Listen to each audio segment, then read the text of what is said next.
Thanks so much for listening to Cinephile as we continue. I'm Adnan Virk, joined by special guest Norm MacDonald. Wait, why is Jeff Goldblum on? Well, yeah, sometimes we have all these TVs up here in the studio. There's maybe a story about Goldblum going on. He's looking kind of creepy there, isn't he? Yeah, usually you can tell by the picture that something's happened to him. Because he's in a bathroom. There's a picture of him in a bathroom. Yeah. I think he must be selling something, right? Because it's a Goldblum. Yeah. For those listening, look at his muscles. It's a Goldblum 8x10. There's pictures of him. Maybe he's coming to Connecticut. He told me a story, but I guess I'm not at liberty really to. That's okay. I'll tell you off pod. Please do. 2 Canadians here. Yeah, that's right. You're the second Canadian to be on the podcast. Will Arnett was the first. Will Arnett. Do you know Will at all? Where's he from? He's from Toronto, okay. And he's right in the city. You were born in Quebec City, but you grew up in Ontario? Yeah, Quebec City is all French, and we were English. So, the English hate the French, and the French hate the English. Right, the Quebecois. So, I was born with the Quebecois around, and my dad, you could go to school, you could either learn French or Latin. So my dad would not let me learn French because he was so afraid that I would, take up with a French girl or something like that. So I learned Latin, and that doesn't help you that much in Quebec City, where there's a lot of French and no ancient Romans. But I will say this: Montreal is more bilingual. Like Quebec City, is very much French. No, Montreal is English. In Montreal, if you go there, you speak English, you feel fine. People get terrified. They go, "Oh my God, I don't know the language. I don't understand." Oh no, Montreal is very cosmopolite. The reason I mention this is last week you met Donald Trump. I did. On the Tonight Show. I sort of met him. Well, how big are his hands? I didn't really shake his hand. Okay, this is what happened. I have met him before, and he does have gigantic hands. It's like shaking the hand of a Holstein cow. No, but this is what this is the true thing that happened. There's like about 4 minutes difference because I had to follow him, So he leaves in the hall, and I'm in the hall, and I'm going to go on, right? I'm the second guest. First time ever I'm the second guest, thanks to Trump. So I see Donald Trump, so I say, Donald, can I get a picture? Can I get a picture? So he turns to me, and he goes, hey, he points at me, He goes, big smile. He goes, just give me 1 minute, and we'll take a picture. So I go, thanks. Then he turns around. He has a Secret Service, and he walks down the hall and gets in an elevator. He just Donald Trump completely stiffed you. Yeah, he said in a minute, and then he left the building. The oldest trick in the book. Give me 1 second. I'll be right back. Exactly. Just standing there at a ball game. Can you sign my ball? Oh, my God. Well, the reason I mentioned this I remember Euchre. I was with Euchre in a booth, in Arizona. It was a spring training. And so all the fans were trying to reach up, to hand him balls to sign, So Euchre would sign a ball, and then he'd hand it to me. He goes, here, fucking sign it. So I go, no, I don't want to sign. Like, they don't want me to sign. He goes, sign it, man. So I go, all right. So I'd sign the ball, and then the guy would get it. I'd go, oh.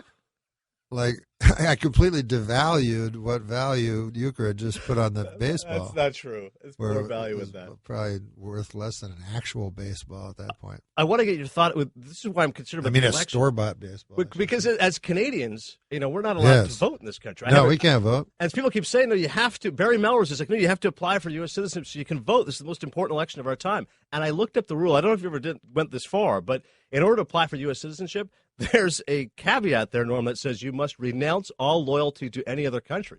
And I said, hang on a second. Like, I'm proud to be an American, but I'm a proud Canadian. You can't be a dual citizen? No, it's you can, but you have to renounce loyalty to Canada. Oh, I see. I don't want to renounce loyalty. Yeah. Is that your reasoning as well, that you've never... No, my reasoning is that the test is way too hard.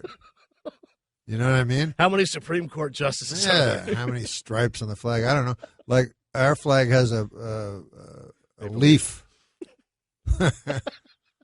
Like, here a flag is so important. Like, you can't burn it. Oh, you can't burn the flag. You have to stand for it. Yeah, Canada, it gets cold, you burn the flag. I mean, there's a leaf on it. It almost invites incineration, Especially like the prairie provinces. They don't really, in Saskatchewan. Go ahead. Yeah.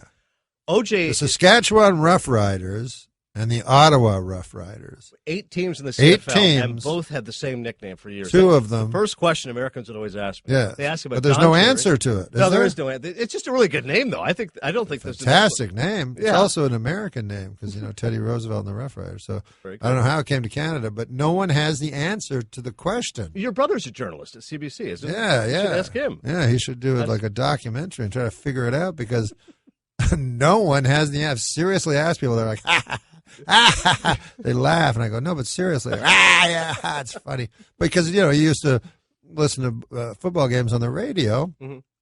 It would be very confusing because they'd be going, the Rough Riders have it at the 5-yard line. Bad news for the Rough Riders. If the Rough Riders get it here, the Rough Riders are in big trouble. You go, what the? What's going on? So SNL Weekend Update, you were tremendous, and so much of it was not only your delivery but also your fearlessness, and it's one of the greatest jokes ever. I encourage everybody to go look it up. Norm was talking about Lisa Marie Presley and Michael Jackson, and he said they've split up, citing irreconcilable differences. She's more of a stay-at-home mom. He's more of a homosexual pedophile. Oh, that's a terrible thing to say. You were fearless. Like, did you have any? I remember Lauren saying, you better, if you don't want to be sued by Michael Jackson. And I go, no, but secretly I did. I was like, oh my God, that'd be the coolest thing ever. It'd be like, and now Michael Jackson versus Norm. I'd be like, oh my God, this is, cool. How could that not be good for your career? But Don Ohlmeyer, because he was buddies. Don Ohlmeyer was for the folks at home. Right. Was the executive in charge of entertainment for the entire network of NBC. And only because you were making scathing, hysterical jokes at O.J. Simpson's expense, who's now back in the news because this show was a huge hit. He's back in the news. Well, the show, I should say, his name is back in the news. Like the Emmys, Sarah Paulson won, the show won. What show? Oh, People versus O.J. Simpson. Right. And then the O.J. documentary, 30 for 30, yes, which is on ESPN. And I think you should get more praise for the fact you were attacking him, rightfully so. And just because Ohlmeyer was buddies with him, was like, hey, you can't touch O.J. It's like, well, what do you mean? Like yeah, why wasn't I in that movie? Oh, the 30 for 30. That's true, actually. Or the 30 for 30. Yeah, they could have put that on. Or the drama. You know what I mean? Yeah. People versus. They could have had like Jay Moore going, hey, what's going on? Could have had. Hey, Lisa Marie Presley. That hilarious impression. David Letterman needed a Bette Midler moment that final week, and he got it from you. Oh, that's what I was thinking. Because and it was so great. I watched it again. Not that I meant to cry. No, I didn't mean that, but I wanted to do one of his jokes. That was my idea. It was awesome. It was amazing what you did. You went on, you were stand-up. It was the final week of Dave's show, and you said growing up in, I love this, by the way, you said growing up in Toronto, Canada. Nobody ever says Toronto, Ontario. Yes. They like to make it very plain. They do. Toronto, Canada. They do, yeah. And you said there's a joke that Dave used to tell. You tell it. You know the joke. It was on a show called 90 Minutes Live, hosted by Peter Zosky. And the guests were Ricky Jay and David Letterman. And I was in the audience, the young teenager. And his joke was, I was driving down the street the other day, and in front of me was a garbage truck. And on the back of the garbage truck was a tiny sign that said, "Please do not follow too closely." One of life's simple pleasures, ruined by a meddling bureaucracy, ladies and gentlemen. Remember the old days when Dad used to pile the kids into the station wagon and we'd go out and follow a garbage truck? You then turned to Dave and you said, we know Mr. Letterman does not like the mawkish or the sentimental, but if something is true, then it is not that. And Dave, I love you. Yes, that I didn't mean to say those exact words. I certainly didn't mean to say I love you. But yeah, that was I just thought at that moment after the joke I should say something because everybody was being so cool about it before that. And like you say, there was no Bette Midler moment. There was no one saying, "We'll miss you" or anything like that. Everybody was just trying to be cool, you know? Yeah. And he was a very important person to me, David Letterman. Because he defended you when Ohlmeyer. Well, no, but more than that, I think he changed the entire culture. He changed how people speak, you know? Almost like ESPN changed the way that people speak about sports. And, you know, maybe David Letterman is responsible for ESPN. No, there's no doubt. He was a huge influence. Dave used to come here because he's such an auto racing nut. He'd come here and watch the F1 races and stuff. Oh, is that right? They would let him in the back, and he would just go and set up. Oh, you mean because there were they didn't have that capability like in the early 90s. Capability, Right, Formula One race or something. He's like, oh, I'll just go to ESPN and come in here. I'm like, oh, there's Dave. Just That's what I would do for football back when because of course there was no dish or anything like that. And in New York, all you could watch was a Jets game in the morning and a Giants game in the afternoon, and they both sucked. They were horrible. Right. And there were all these great games going on. So I would go to NBC and watch the feed. There'd be every game. Right. And then I'd pretend to be an announcer. I'd turn off I still do that when my son lets me. He hates when I do that. But I switch, like on DirecTV, and I go, now let's go, Right. Well, you got a red zone now. You can just watch one channel. Yeah. Well, no, I don't do. I do my own red zone. Oh, so you like to do it. And at this time, I'd like to welcome to the bandstand the great Jackie Byard.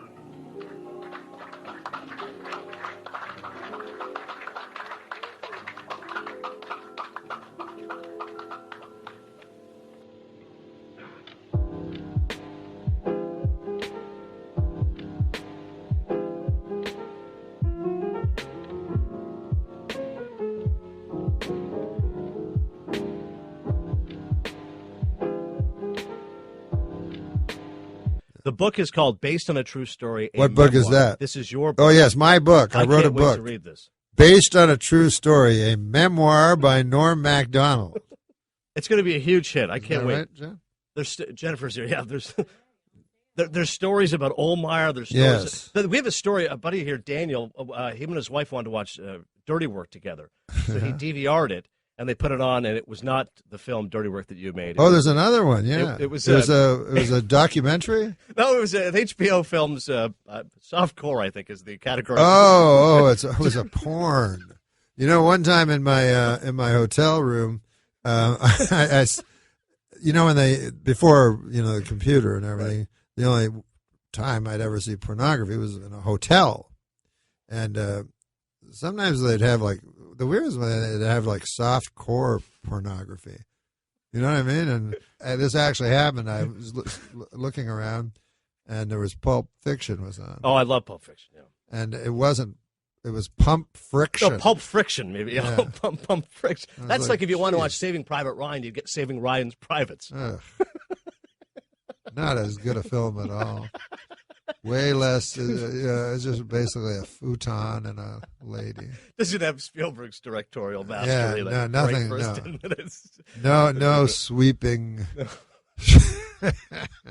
No sweeping crane shots. Right. Just a lot of close-ups of what looks like it should be on a medical channel of some sort. Based on a true story, a memoir by Norm. Based on a true story. Go out and check it out. Memoir by Norm MacDonald. I thank you so much for coming, Norm. I know you're making a comeback. Are we done? Well, do you want to keep going? They told me it was an hour. No, we'll keep going. No, he's giving me the wave here. I would we're done. Keep going. Good Lord, I had no idea. Well, I think we should have something to wrap it up. Sure. Well, tell me a great anecdote from the book that's something that can really sell it. I'm trying to think of a sports joke. Well, you've made a few. Well, I'll tell you this. You want to know why? Best this OJ joke. This is not a joke. This is not a joke. Okay, fair. But I used to be a very heavy sports gambler. Well, now you're prognosticating on the Levitard show. I am prognosticating on the Levitard show. Yes, I'm. What am I? 7-3 for the year. That's awesome, man. That make money. That pay the juice well, And 7-3. Now listen to this. Professional football is the hardest sport to prognosticate.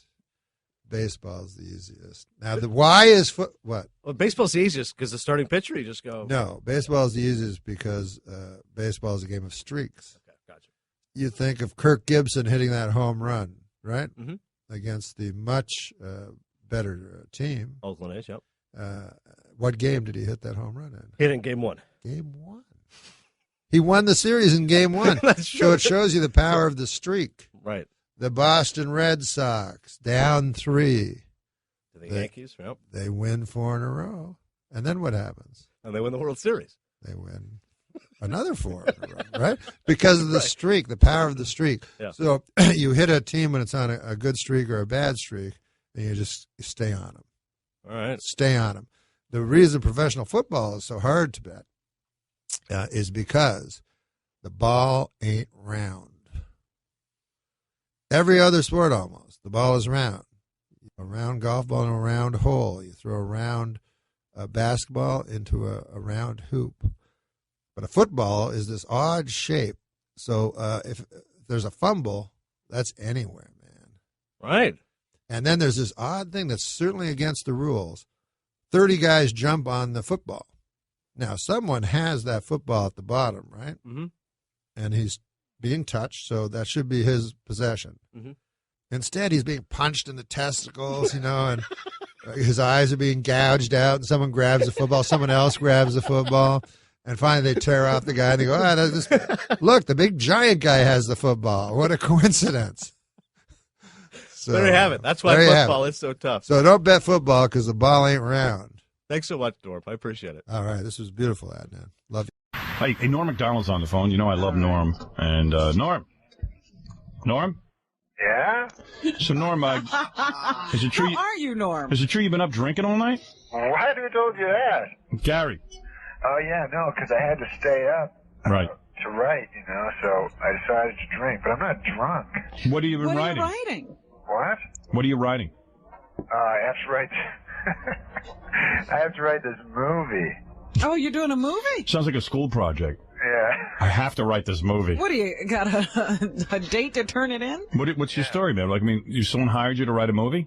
Yeah, you know how comedians write movies and then they get to be in them? Right. Oh, you're writing your own movie? Yeah, right. Oh, like Austin Powers or something. Yeah, like that. Yeah.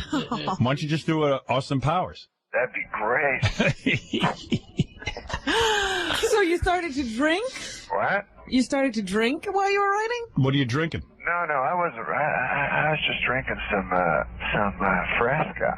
Fresca. He likes to drink. What is in that Fresca? He drinks a beer and then he urinates in the beer bottle. Good Lord. And his whole apartment is filled with beer bottle urination. No, let's forget about that. Isn't that true? No, that's... Tell the truth. You're the one who told me that. What? What? Somebody told me. No, he told me that. Really? Yeah. I thought somebody else told us and he confirmed it. Well, as Late Night with David Letterman inches toward the finale, many actors and comics are coming on to pay their final respects. Norm MacDonald closed out Friday's show by doing 5 minutes of stand-up and then paying a heartfelt tribute to his idol, saying Letterman is the greatest talk show host who ever lived. I have a couple of clips for you. The first clip is Norm fighting through tears, telling one last joke in Dave's honor. I remember Dave differently because the first time I saw him, I was 13 years old. I was living in...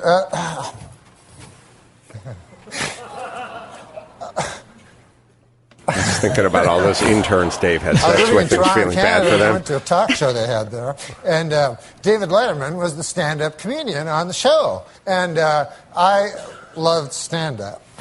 And David Letterman did this joke that I told everybody this joke. I love this joke. It still stays with me as my favorite stand-up joke ever, so I'd like to do it for you if you'd like to hear it.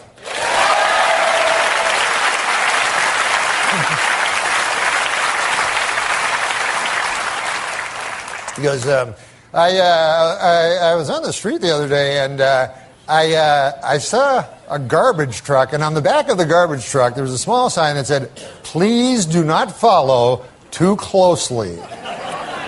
Another of life's simple pleasures ruined by a meddling bureaucracy, ladies and gentlemen.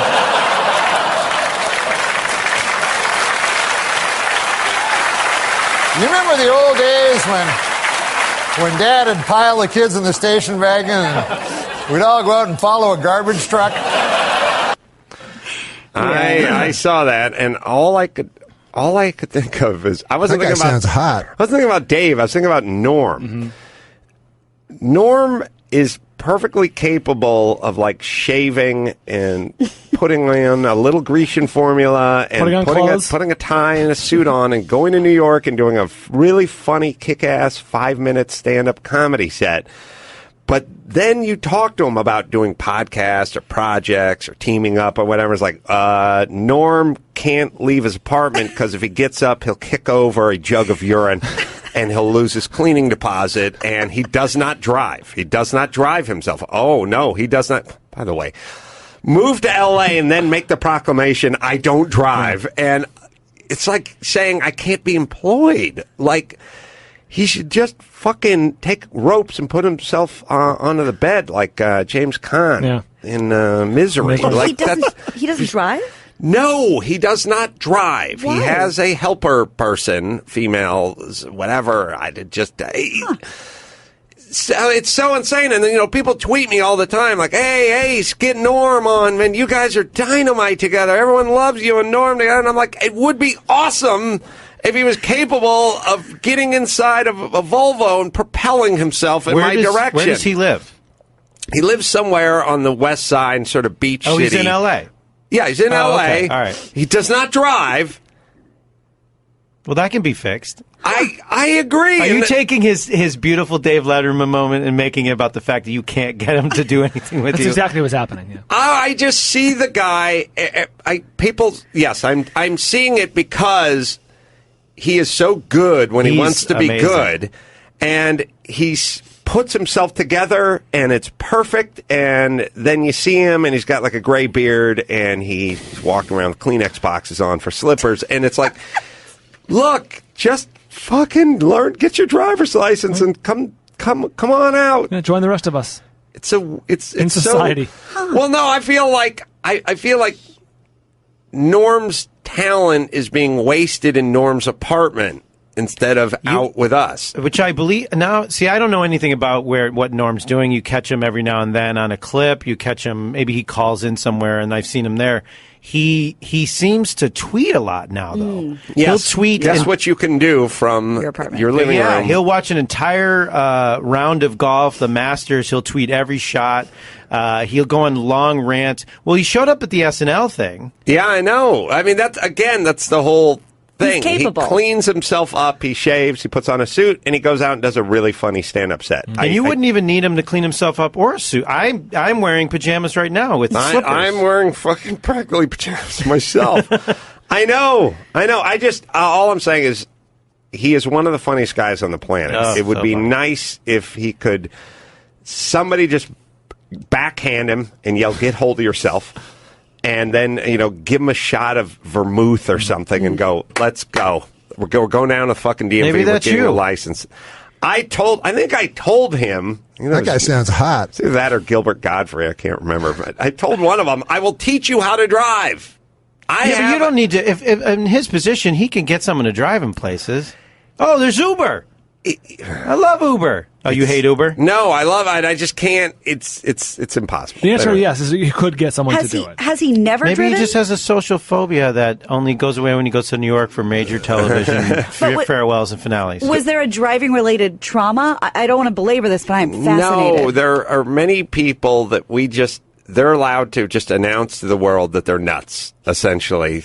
And then they can do whatever idiosyncratic behavior they like, and then everyone just sort of covers for them. They go, Gilbert Godfrey or Norm or whoever, everyone goes, oh, well, they don't drive. But no one ever goes, why the fuck not? I've been driving since I was 15 and a half. It's That's no like big deal. Bill Cosby doesn't have sex with women who are awake. That was his thing. That's his thing. He announced how it. it is. Maybe That's he the thing. should have announced it. He should have. Yeah, we've been forgiving.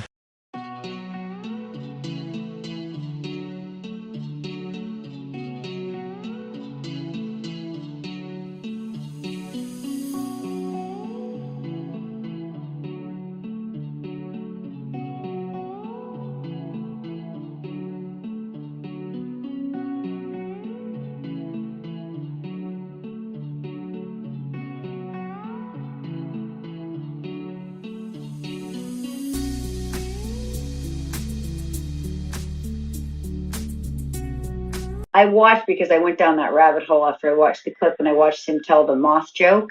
Right. And, it's interesting. It reminded me, my dad told jokes that way. He was just so inherently funny Yeah. that a 2-minute joke takes 10 minutes. The punchline is the least of Right. it. You're going on the journey. And that's the same Right. thing with Norm. It's like, I don't care how long this takes, No. because it's just fun watching him tell a story. I hadn't seen the moth joke since it aired, and I had no memory of it. And he's so delightful doing it. You just and you totally almost forget go for that the it ride. was a joke even to begin with. It's like, oh, I don't even Yeah. remember what the premise was anymore. Yeah. He's such like a disruptor. Like the night of the moth joke show, I remember I was walking off, like act one, we do all the comedy stuff. And then I have to go off stage and we'd go edit, pull it up or tighten it or whatever. I go back to the edit room, and I left the studio, and I'm walking in a hallway, and Norm's being brought the other direction to be the guest. And I know him only to say hello, like in a very superficial showbiz way, not at all. And I had my arm in a sling because I broke my arm, and he's like, hey, it was like an excuse for him to just stop and start talking to me. And he just started going, yeah, my uncle broke his arm, and oh boy, and he started going into this long story. And I'm like, why is he doing this? And then I realized, like, the stage manager and the segment producer, all these people were around him, and they were trying to hustle him out.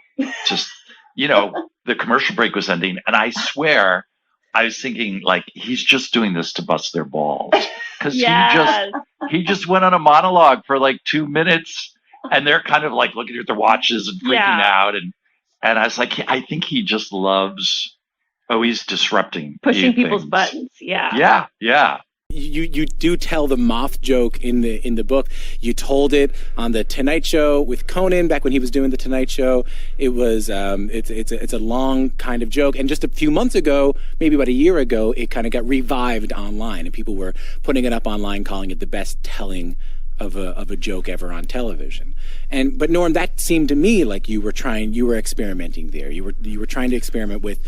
You knew the punchline, and you knew the beginning of it, and you knew it was a pretty straightforward street joke, but you wanted to experiment with how to get from one point to another.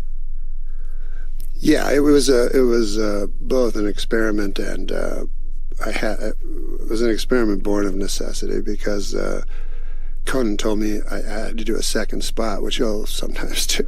But I said, I don't have anything else to say. I have nothing left to tell you. And so then I thought of this joke that Colin Quinn had told me, this street joke. A moth goes into a podiatrist's office, and the podiatrist's office says, what's the problem? And the moth says, what's the problem? Where do I begin, man? He goes, I go to work for... That was just a two-line joke. It was just a, one-liner times two.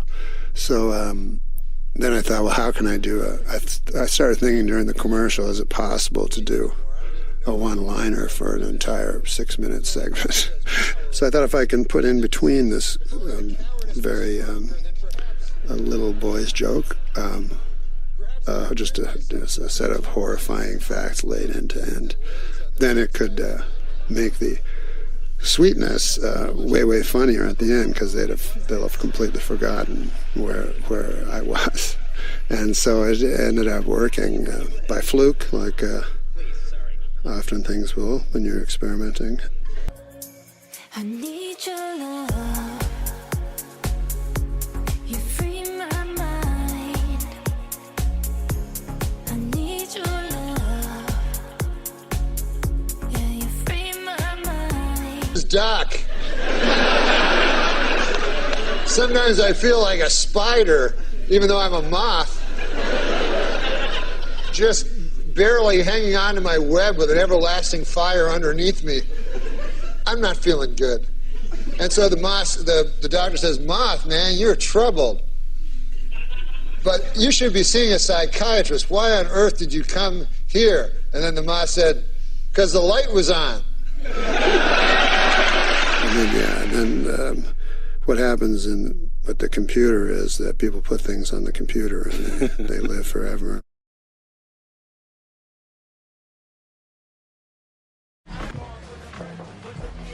Well, how much just for a plain cranberry juice?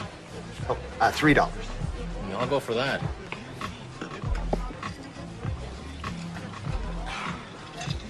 There you go. That's $11.50. No, perhaps you misunderstood me. I wish to cancel my original order of the martini and 2 olives and go for just the plain cranberry juice by itself for the $3. And I apologize for any inconvenience this may have caused you. Perhaps you don't understand. If you don't pay me now, I'm going to take this swizzle stick, and I'll be shoving that right up your pee hole. Annual Blockbuster Entertainment Awards.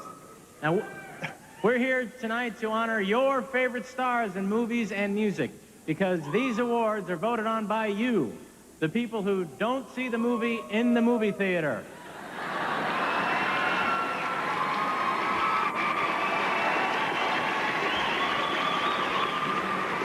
That's right. You, the people who wait until it comes out on video. You cheap bastard. This year you cast more than 25 million votes in over 50 categories on the internet and in more than 4,000 Blockbuster stores worldwide. The only people not allowed to vote were those who actually went inside a movie theater. Joke's getting a little old at this point.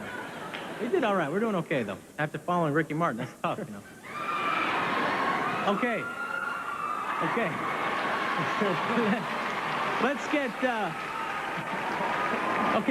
Let's get to the first award. Now, teen movies are huge these days, Norm. Teens rule. Oh, my God, yes. A lot of work for teens today, which is great for Rob and I since we're both in our 30s. Mid-30s. Okay, we're here to present the award for favorite actor in a comedy. Yes. And just before we begin, let me remind you that there are no losers here tonight, except for the people who were nominated in the category and then don't win. Other than that, everyone's a winner. Everyone's a winner. So the nominees are... During the day, I hit the streets with a sandwich board and try to get people out. And I was in Denver, Colorado. Yeah. Denver, sure. And the guy says, "You're doing a show here." I said, "Yeah, where? The big auditorium." He goes, "How do you get to play the big auditorium?" I said, "I'll tell you, it's not just me. It's David Spade will be there, and Nick Schwartzen too." Well, by God, the fella said, from the Sandler movies, they're fantastic. I'd pay anything. It's just I don't have much money. I'm down on my luck. I says, "I can get you tickets. I can get you tickets, sir." He goes, "It'd be a dream of a lifetime." I said, "Well, if you think that's a dream, wait till you hear this. Adam Sandler will be there himself." My God, the guy said, "I'll bring me and my wife too. Is that all right?" I said, "Sure. I'll get you 2 tickets." He says, "What time's the show?" I said, "It's at 8 o'clock. I said, "Also, Rob Schneider's there." He said, 8 o'clock's not good. That's when the news is on."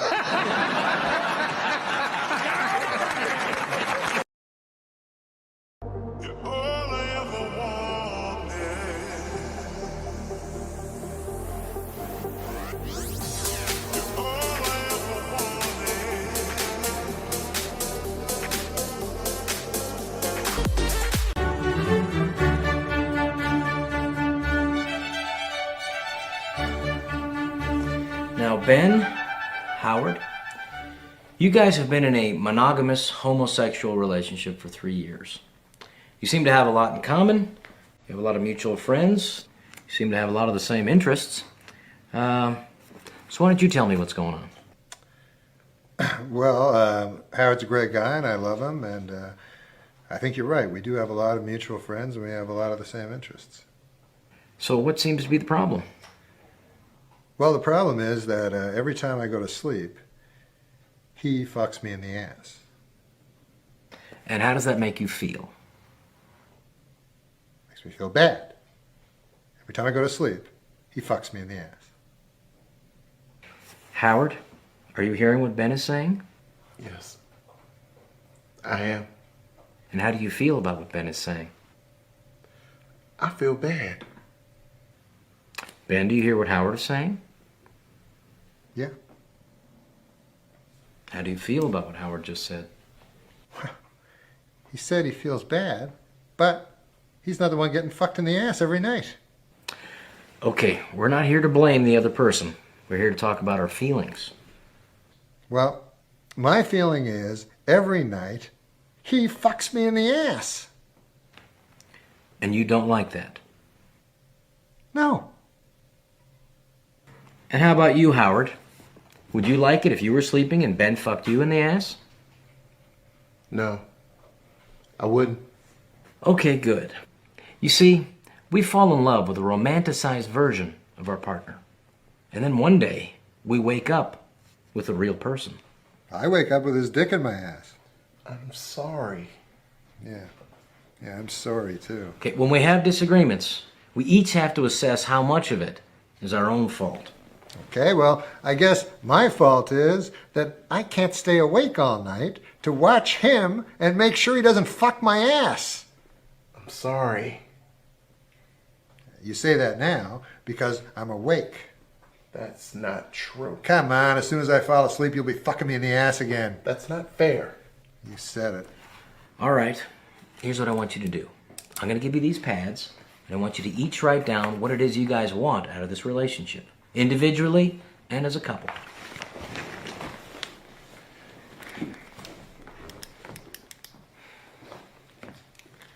I want him not to fuck me in the ass. Silently. Please write silently.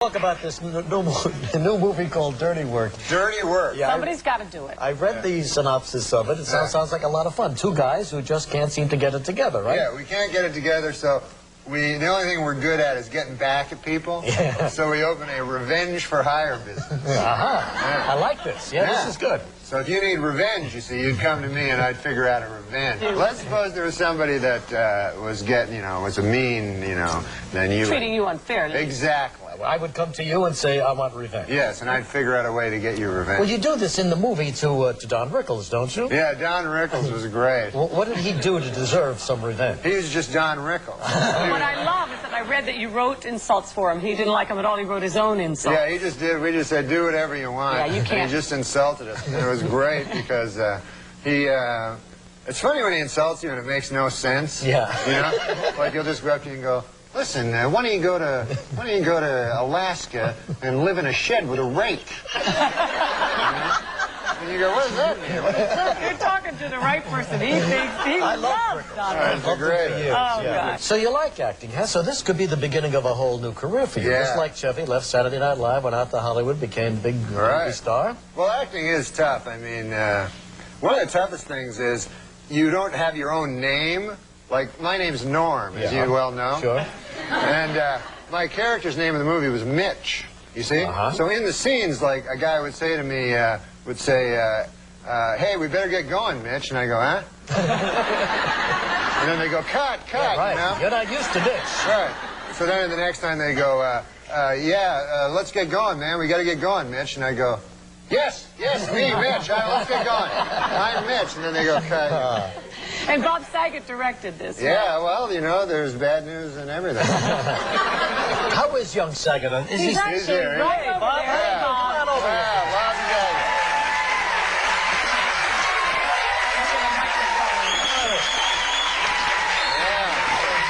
Yes, you do. Stand over there. Stand over there, man. Nice to see you two guys survived making this movie together. Well, Bob's a great man. Bob's a great man. And a good woman. We've been together for a while. And now he's a big movie director. He's a big movie director. If it's a big movie. Tell him what Rickles said to you when he first met you about what Scorsese. Oh, Rickles actually said, Bob, you're very, very tall. You're very tall. Martin's very short man. That was it. No, remember Scorsese met you when he first heard? He's outdoors. I don't remember. He said, Rickles meets him and he goes, because he did Casino with Martin Scorsese. Sure. And he goes, I just talked to Martin and I told him you were my next director. And he went, ah! Oh, that's He left me a message. He called me at my office and he said, I don't understand. He left this message. He says, I hit 2 in pound and I hit 3 in pound. I don't know how your Jew spaceship works. He says, call me Saget. I miss you. Don Rickles. It's very funny. How is he as an actor? He's really good. Yeah? Big He future? is. Yeah, I think the man is incredibly talented. I'm not just saying that because we have a movie opening on June 12th. No, he's in full commitment. He says he wouldn't answer, the name Mitch, but he did. Yeah. Not to me, but to other people. Well, you gave it 100%, huh? Now, can this guy become a romantic leading man in the movies? Yeah, he turns me on. No, I think, all kidding aside, I've talked to a lot of ladies, a lot of ladies, and they all said they find this man very sexy, and they think his... What else do you need? His eyes. They love his eyes. Beautiful eyes. Oh, your beautiful eyes. They twinkle. And he's got those Tom Selleck dimple things happening. Oh, yeah. This is the new Tom Selleck, absolutely. He's got the little wavy hair thing happening. Yeah. I think you're getting to Kathy Lee. Oh, yeah, baby. All right, so it opens on June 12th, June 12th. All right. Friday. They say revenge is sweet. Bob Saget and Norm MacDonald are hoping it is also funny. Saget makes his feature film directorial debut.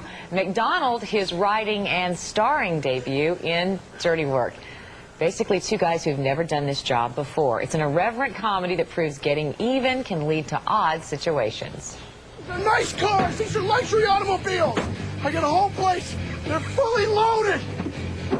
They're loaded with dead hookers. They're seeing things. Don't shoot this. This is not part of the commercial. Is some jerk making your life miserable? You want revenge? Call 555-0187. Let us do your dirty work. Sort of like Ghostbusters. Yeah, a little bit, but there's no ghost. Just hookers in trunks. Hookers in trunks. Which is good programming in the morning for your family. You've never done this before. You've never done this before. Nervous at all? Hookers in trunks, or you mean the movie thing? Big, funny directorial debut, comedy, you, starring role. Yeah. A lot of pressure. Yeah, I'm nervous. No, but, you're not. No, I'm not, because I take the Xanax. 3-4 cases a week, isn't it? No, I sell it to him. Do you? No. Tell me about the movie. Actually, he's a very, very funny man. The movie? Oh, I'm sorry, I got crazy. I was reading that. The movie is two guys that start a revenge for hire business because one of their dads, Jack Ward, needs a heart transplant. He's my dad, too. He's both of our dads. You can't say that, though. That's secret information. Oh, yeah, that's the big plot twist. Yeah. So, we give that away later. Let me tell you how The Exorcist ends now. Silence of the Lambs, they kill that guy. Revenge. What do you know from revenge? Do you have any experience in your own life with revenge? Yeah, I always think up revenge is to get back at guys. Like if they screw me over, if they do something mean, you know. Really? Oh, all the time. Like this one guy, man. He would always. What's that? What you got there? A little article about you in a little feud with another network. Oh, yeah. There's this character over on the NBC. He's the president, and he hates me. And why? He doesn't think I'm funny. Sorry, I shouldn't be laughing if you're not funny. No, I am funny. Yeah. He's very funny. I think he just doesn't know you. He's a jackass. What about Dirty Work, though? What about Dirty Work? Can I have that? Yeah, as a matter of fact, yeah. That's a good thing. Dirty Work is what about it? It's funny, don't you think? Is it funny? Have you ever done any revenge, little tricks, do little pranks to people to sort of get even? When I was a little kid, I did this thing where I would phone people at random, me and my brother, and we'd go, hello? We'd pretend to be all scary, and we go, my mommy gave this number to call you in case there's an emergency. There's someone at the door trying to get in. There's someone at the door. That's terrible. Yeah, it was funny, though. He did something to me 2 days ago. I was driving. One of the stars of the movie, Artie Lang, is very excited about everything that's going on with this movie, and he got a brand new Cadillac. Beautiful black Cadillac. We went golfing. We played 3 holes, then went to the snack bar, and then we played 2 more later. And so Artie, we're driving back, and I plowed into a manhole, and I flatted out his tire in the bottom of the car, with his new caddy. with his brand new caddy. He's like cracking up. So what current kind of practical joke? So this crazy Mexican tow truck driver comes, to fix his car, and so then I tell Saget, I go, hey man, that guy wants your autograph, for his kid. For his kid. So then the guy fixes our car, and then Saget, like a jackass, he comes up afterwards and he goes, yeah, I'll sign anything for you. And the guy goes, no, cash. I said, you want an autograph? He says, no, $50. And then he and Artie are on the ground because I was like, you want my autograph for your kid, right? And he goes, no. Was this very pleasant. Was this movie fun to make? I mean, is it more fun to make comedies than to make dramas? Because you've made dramas before. I made a drama about his sister died of a bad disease. Right. I mean, you've done the other thing. Is it a whole... You know, it's interesting that you told us both. I forgot I'd done it till now. But you've also done some other directing as well. Yeah, I mean, a lot of people don't know you started back in college doing directing projects and things. Right. But this thing, you know, comedy is a collaborative thing, and Norm and the writers. Norm wrote it with Frank Sebastiano and Fred Wolf, and our producer Bob Simons. Everybody was working together to get the funniest stuff that we could get out of it. And it's Norm's sensibilities, a lot of it, and it's really because of that I fell in love. I don't know what he's talking about, but we got funny people in it. California. We got you know, the great Don Rickles, Chevy Chase, Chris Farley. All the funniest guys I know are in the movie. So that's what makes it, you know. Are you happy to be doing movies and not TV anymore? No, I love TV the best. Do you? Yeah. Maybe one day I could fill in for Spencer Christian if he's over in Atlantic City or something. Do you think? He always is, you know. I know, I saw him there once. Did you? Yeah, How much did you lose? He had a feverish look on his face. Norm MacDonald, Bob Saget. We're done? Best of luck with Dirty Work. Thanks, Lisa. You and Kevin are great, man. Thank you.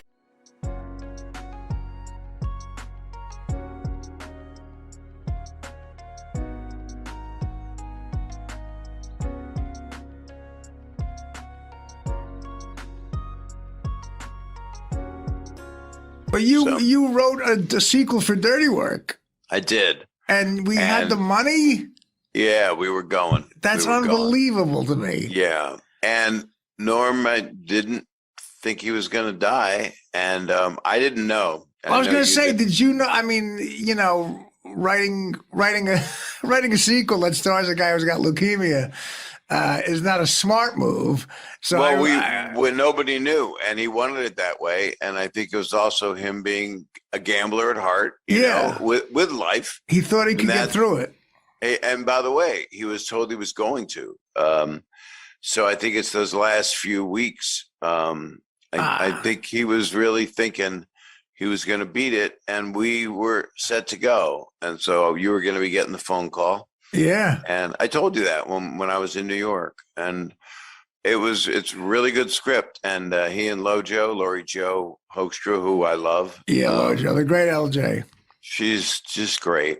I guess when we did Dirty Work, I was more the guy that wanted to be liked, and that ain't the club you do it with. You know, you don't have, you know, Frank Sebastiano and Fred Wolf. It ain't social. It's making the best movie you can make. And right. that movie was, you know, people that love it have to know that writing good comedy is hell. You know, it's really hard work. And that's why I think the movie resonated. Right now I'm trying, we'll see what happens. I'm trying to make the R-rated cut for Norm, you know. Right. To do that, because 7 minutes are missing. So no kidding. Yeah. Remember you guys had I can't give it away if it comes out. Well, it involves donuts. The donut scene. Yeah, right, exactly. And there's more than that. But you know, the prison scene's a little bit different. yeah. And I can say what it is. The prison scene, Norm gets fucked in the ass. And as you do in prison. Listen, I've been there. No one always gets fucked in the ass. Believe me, that would be I'd be a hard date to deal with if that happened. Well, for you, it's like looking for Waldo once they get in there. But anyway, you know, Norm says after he gets fucked in the ass, you know what hurts the most is the lack of respect. That's what hurts the most. But the other thing hurts the most, the anal rape. Right. And that got cut out. But we used a wide shot, and amazing that it worked. That and the other thing. Right. And I had Norm loop it, and he went, God, looks like I said that. So he didn't. You said anal rape, Norm. And so hopefully we'll put anal rape back in where it belongs in Dirty Work. Anal rape belongs no further than your friendly podcast and your friendly movie makers.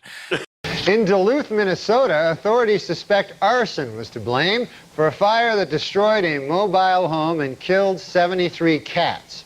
The chief suspect so far? This dog.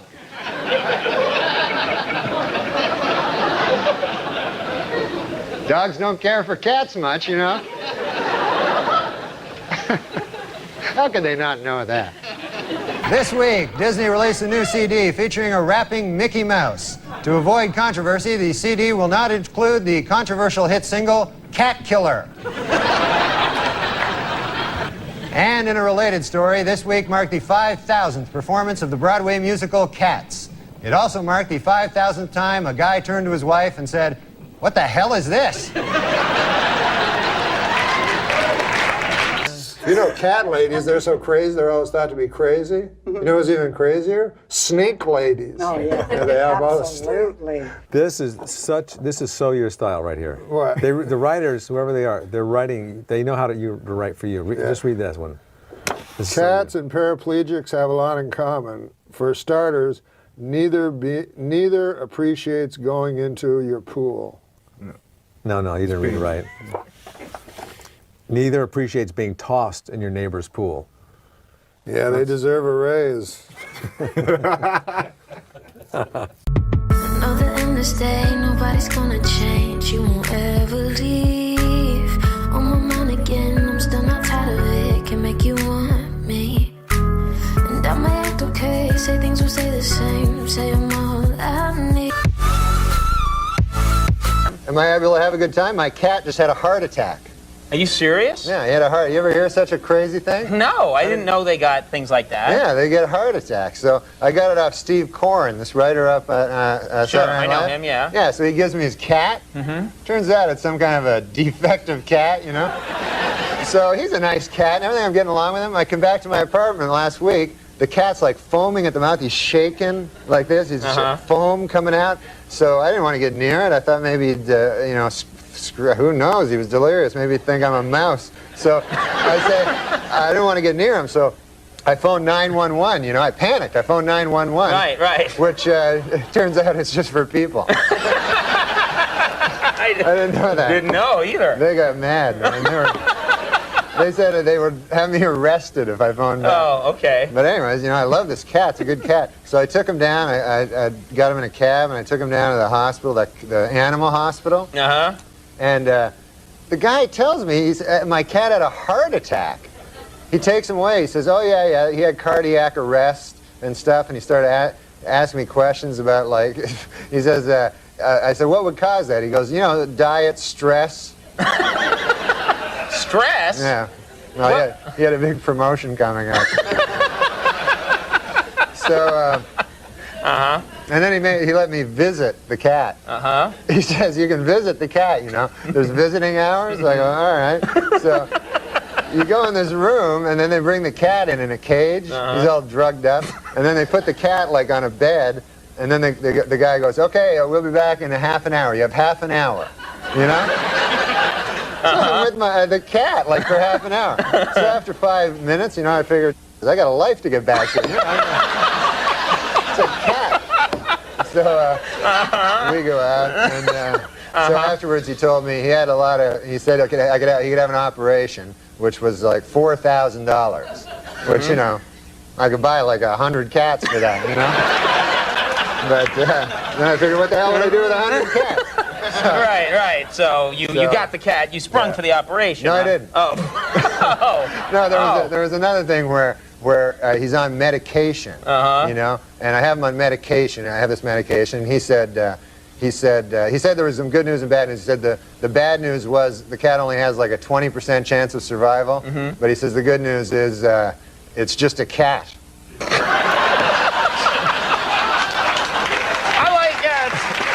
He's a bad doctor.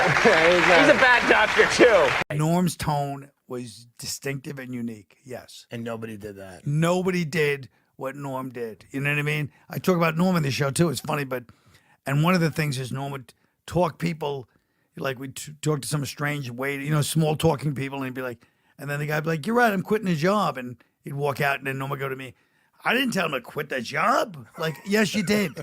But Norm's whole world was not just he was making fun of you. You were part of the suckers too. Yeah. And he'd be like, "I mean, you're telling me," you know, he would just spring you in. It was that brilliant podcast he had with Adam Egan. Yes. You know, where it's just, yeah. Well, I went to Norm's his memorial service, Yeah. and Adam Egan spoke, and he killed. It was all these professional comedians. Yeah. Adam Egan went up and he goes, I love Norm MacDonald, even though if you Google me today, it says Holocaust denier. Adam Egan has the first thing. And he went on about Norm, but it was, him with Adam Egan was perfect. Because the guest didn't know that, like half the guests Norm would go, I mean, I agree with you. Not like this guy thinks that the Holocaust didn't happen. And the guests would be, you could see their angry eyes, like, what? And Adam would just sit there and take it. And the guests would leave the show thinking this guy's a Holocaust denier. Yeah, there was nothing funnier than when Norm was like, this guy fucking didn't think the Holocaust happened. So funny. And just blow past it, and the guests would look. You could see them looking angry. And then Norm would move on, which was another brilliant part of the bit. Norm would just keep going, and then the guys would just sneak a look at Adam like, what the fuck's going on? Yeah. And it was and Adam, to his credit, didn't. Sometimes he tried to deny it. Usually he just take the hit. Yeah. And that person the rest of their life. That's so funny. He's Jewish. Are you Jewish? Yeah. Okay, then you'll get it. Oh, okay. Okay. Half Jewish. No, I'm full. Full Jewish. Full Jewish. All right, then. But you're young, so you might not get it. Maybe. Okay, so here's the joke. Holocaust denier. I'm also. I'm not going to hold that against you. Thank you. I don't understand what complex mathematics is, but one time I was in an elevator with Norm MacDonald, and we're in the elevator with these guys, because Norm MacDonald in an elevator is very, he will literally say the worst thing you can say about somebody and then leave, and you're left there with all the people. That's his thing, one of his things. But there's two guys who were talking about some complex mathematic thing. This is in the late 90s at 30 Rock. And they're saying this, I didn't even understand what language it was. It was a really deep mathematic thing.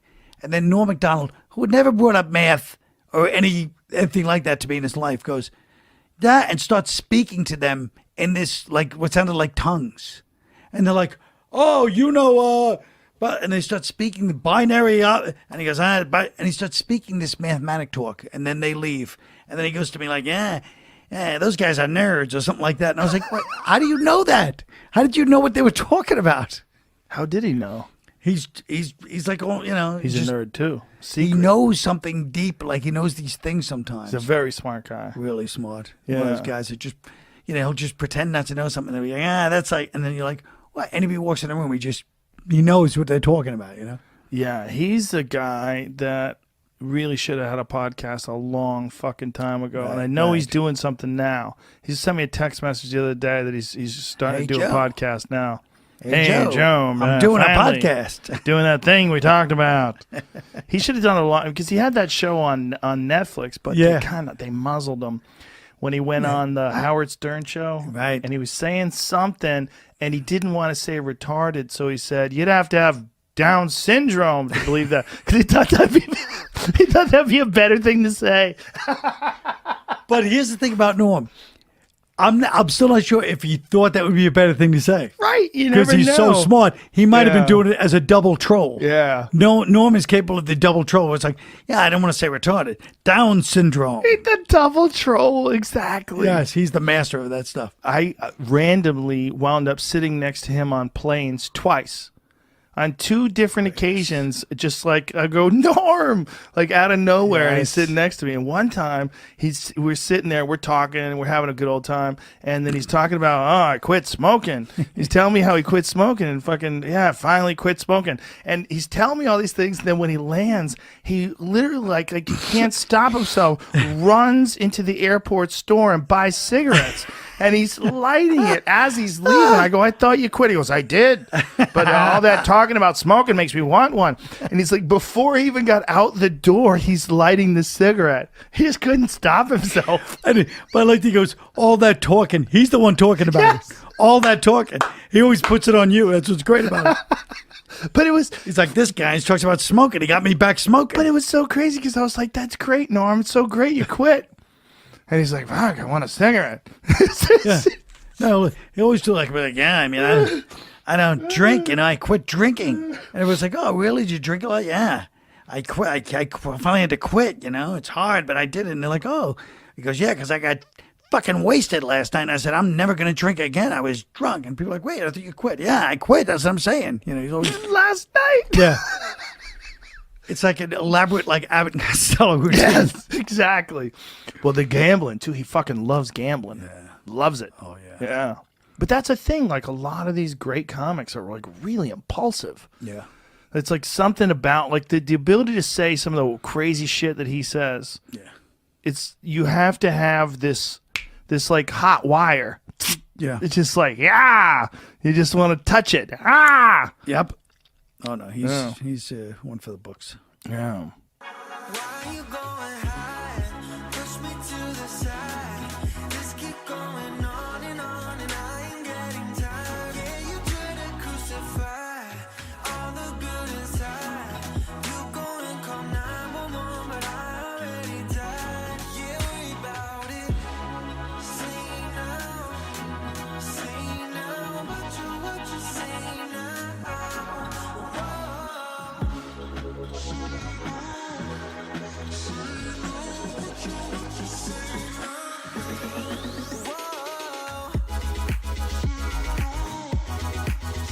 On the subject of SNL, and it's sweet when you took over for Norm, and Gilbert and I haven't said anything. Gilbert, I don't know. Have you spoken publicly since Norm passed about him, Gil? I think I don't know if I. We haven't said anything on this show, Yeah. which we would like to do now. You both knew him well, but the bartender speech when you took over, and obviously it was a very awkward period for you. Oh God! To be stepping into that role, and also a friend's job. Yes, yeah. It was like we lived in the same building too. You know how you go to your favorite bar and your local bartender isn't there? You ask, where's Jeff? Jeff no longer works here. I'm Steve. And you're thinking, hey, who's this idiot? I like Jeff. But you still want your drink? And even though Steve doesn't mix your drink the same way you're used to, like Jeff, you still like the bar. You don't have to go to a different bar. And even Steve might feel kind of bad because Jeff trained him. Did he ever say anything to you about that? Did he ever give you a He blessing? was so he was so classy in not saying anything. Yeah. You know what I mean? Yeah. So that's all. You have that great I'm Steve, what can I get you? Yeah. The bartender piece. Well, I'm Steve. What can I get you?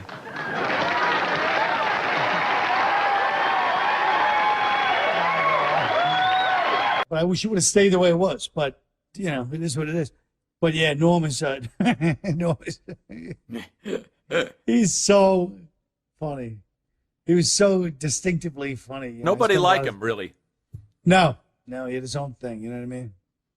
He was just very well, like Gilbert. I mean, they just have their own. They march to their own drummer, even in a business where everybody marches to their own drummer. They both have that, you know, idiosyncratic thing where it just be like, this is how I am, and that's it, and it's great. But you know, you have to tune to their frequency. You know, it's not like you can just, you know. You know what's funny about that first update you did? Here's Norm being fired, as we all know, by Don Ohlmeyer, right? Because of cutting too close to the bone with the OJ jokes. When in fact he was doing a public service by telling those OJ jokes. And I'm watching you do your first update. There's an OJ joke. It's like the third joke. Yeah. In the February issue of Esquire magazine, O.J. Simpson said that if I had killed Nicole, it would have been because I loved her very much. And then he said, and if I had killed Ron Goldman, it would have been because he accidentally witnessed me loving Nicole very much. Somebody should buy this guy a John Gray book, all right? You shook his hand once, OJ? Getting out of a car? Well, he was getting out of a limo? He was getting out of a limo middle of the afternoon, and I have no psychic energy. I've never had those kinds of things, you know. But for whatever reason, this was in an afternoon. He's getting out of a limo with a girl. It's spring break. It's packed with people. It's Florida. And they're like, hey, do you want to meet OJ? I go, yeah, OJ. He's the greatest running back of all time. You know, great, charming movie star. I shake his hand. He shakes my hand. And he's not even looking at me. He's looking past me. And he shakes my hand. And I felt like a jolt of, like, evil. I swear to God. It's like the Dead Zone. That's what it was like. That's what it was like. And I was like, I go, that was weird, OJ. I love OJ. Well, that was weird energy, you know. Wow. So you picked up on something. I feel like I did, you know. It's, of course, in retrospect, but I remember telling people at the time, so. I was also fond of, going back to your SNL bits, Colin Quinn explains the New York Times. Yeah, that was a good one. And the St. Pat's editorial and Joe Blow. You look like you were having fun, and the best stuff is you and Norm together. That's right. That's you know, right. There's obviously an affection that comes across on the screen. Yes, yeah, and that was the early days of it. It was great. I'm sorry we never managed to get him here. We tried, and for whatever reason, he was as elusive as you. He's more elusive. He's like, he was. I love to do it. I'd love to. You're like, oh, good. How about next week? Yes. What day? And you're like, okay. Yeah. He's like, all right, call him and we'll set it up. Next week is perfect because I'm doing this. And you're like, hey, I'll say Norm. Years later, what happened? What? I thought I was going to come on your show. What happened? It's like, oh, Jesus, Norm. Well, like you say, march to his own drum. Yeah. But I wonder if people, like you say, you don't like people who are not hardworking. I wonder, are there people who worked as hard as Steve did and does? I was thinking when I said it that there's an exception. I know we're both admirers of Norm MacDonald, and he seems sometimes like someone who has something. It's his cadence. It's the way he talks. I don't know if he's a hardworking comic, but God, he makes me laugh. Mm-hmm. And his cadence, something is just wrong about it, you know? But I love Norm, and my guess is, what I know of Norm is that he may not be working hard. No. But what he has is the same result as somebody who's worked hard. Yes, yeah. Which is, again, enviable, admirable. But God, he makes me laugh. And I happened across some of his time on Weekend Update. Mm-hmm. Yeah. When you watch it now, you realize Norm just didn't care if it got a laugh. No. And he didn't. Yeah. He didn't care. And he had a joke. I think Downey wrote the joke. It was during the OJ trial. And there's a picture of Johnny Cochran holding up the knit cap with OJ sitting next to him. And God, no one could do this but Norm. Norm said, a little bit of a wrinkle for OJ in the trial today. Johnny Cochran stood up and held the knit cap that was found at the scene of the double murders when OJ jumped up and said, hey, careful with that. That's my lucky stabbing cap. Who else could do that? Right. And he doesn't. And if it got nothing, he would stare. Yeah. And tell you your problem. Yeah. I thought that was one of the best. Dark but fantastic, right. and also no one could do it but him. No, that's what I was going to say. I would, if somebody had pitched that joke to me at the height of the OJ trial, I would have laughed and not done it. Would you have done that joke? No, I would not have done that. Yeah. I would have been queasy and it's tragedy and it was theater of some kind, theater of the absurd. But the delivery, the persona, and the material, it's perfect, powerful. Yeah. Obviously, a lot of entertaining celebrities, but Norm MacDonald used to come on our show in the early days, and those were, I thought, great television because we never knew what was happening, and it was always teetering on the edge of it was all about to blow up. It's all about to fail, and it would always end brilliantly. And then he stopped coming around, and it was just a period that passed. And I was always sad about that because I thought we're a very celebrity-conscious age, and people always think that the best guests are the biggest celebrities. Sometimes, the best guests are these people that you have a weird connection with, and it's compelling television. People see and they talk to me about it later on. Like I'll be out in the world walking around and people will say, I saw that when you were with Harlan or when you were with Norm or with Ron. That really got wild and crazy in a way that they don't see on television now. Have you, over the years, who are some of the people who have been your go-to people that I just remember Dave in his early years had Terry Garr and he had Sandra Bernhard. Yes. And they were kind of magic together. Who are your... I had so many people. Norm MacDonald was this person who would come... you all know Norm MacDonald, but Norm MacDonald, when we'd have him on in the early days, to this day, I've never interviewed anybody like Norm MacDonald. Who was the best guest that you've ever interviewed, and who was the worst? I love Will Ferrell. I also love Norm MacDonald because he comes on and his stories are all invented. None of them are real. They're all old farmers' daughters jokes. and he pretends he'll come on. I'll say, "What's up, Norm?" He'd be like, the other day I was walking down the road and a pirate comes up. I'm like, "What?" Yeah, a pirate comes along and he's got 3 pigs with him. One of them is wearing a hat. One's got a pipe, and then it's just a complete waste of everybody's time. That's absolutely delightful and hilarious. And so I love him. Your favorite guests are always like the Bill Burr, Norm Macdonald. Yes. This might go off the rails really fast. I type mean, of guys. yeah. I mean, Norm Macdonald, one of the great talk show guests of all time. He invented something that Norm Macdonald invented this amazing thing that I've never seen anybody do before or since. It's kind of like he split the atom. It was that revolutionary. Norm would come on and he would, instead of telling you a real story, like if I had you on the show and you're like, "Hey, Bill, tell me, well, and remember I was living in Chestnut Hill once," and you would tell a real story about what happened to you in your life.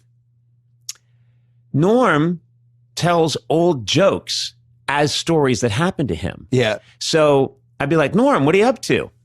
And I mean, really old jokes from like the 1920s. And he'd be like, "Well, Conan, I don't know if you're aware that I purchased a farm, Conan." I'd be like, "Really? You purchased Yeah, I purchased a farm. Of course, I have 3 daughters." And I'm like, "You have 3 daughters?" "Yeah, I have 3 daughters on the farm. One very attractive, one not as attractive, and of course the third not, kind of, well, she's ugly, Conan. She's ugly." And I'd be like, "Well, one day, this traveling salesman comes to the farm, and he says, now, Norm, I tell you. And then it's like he's telling an old traveling salesman joke. Yeah.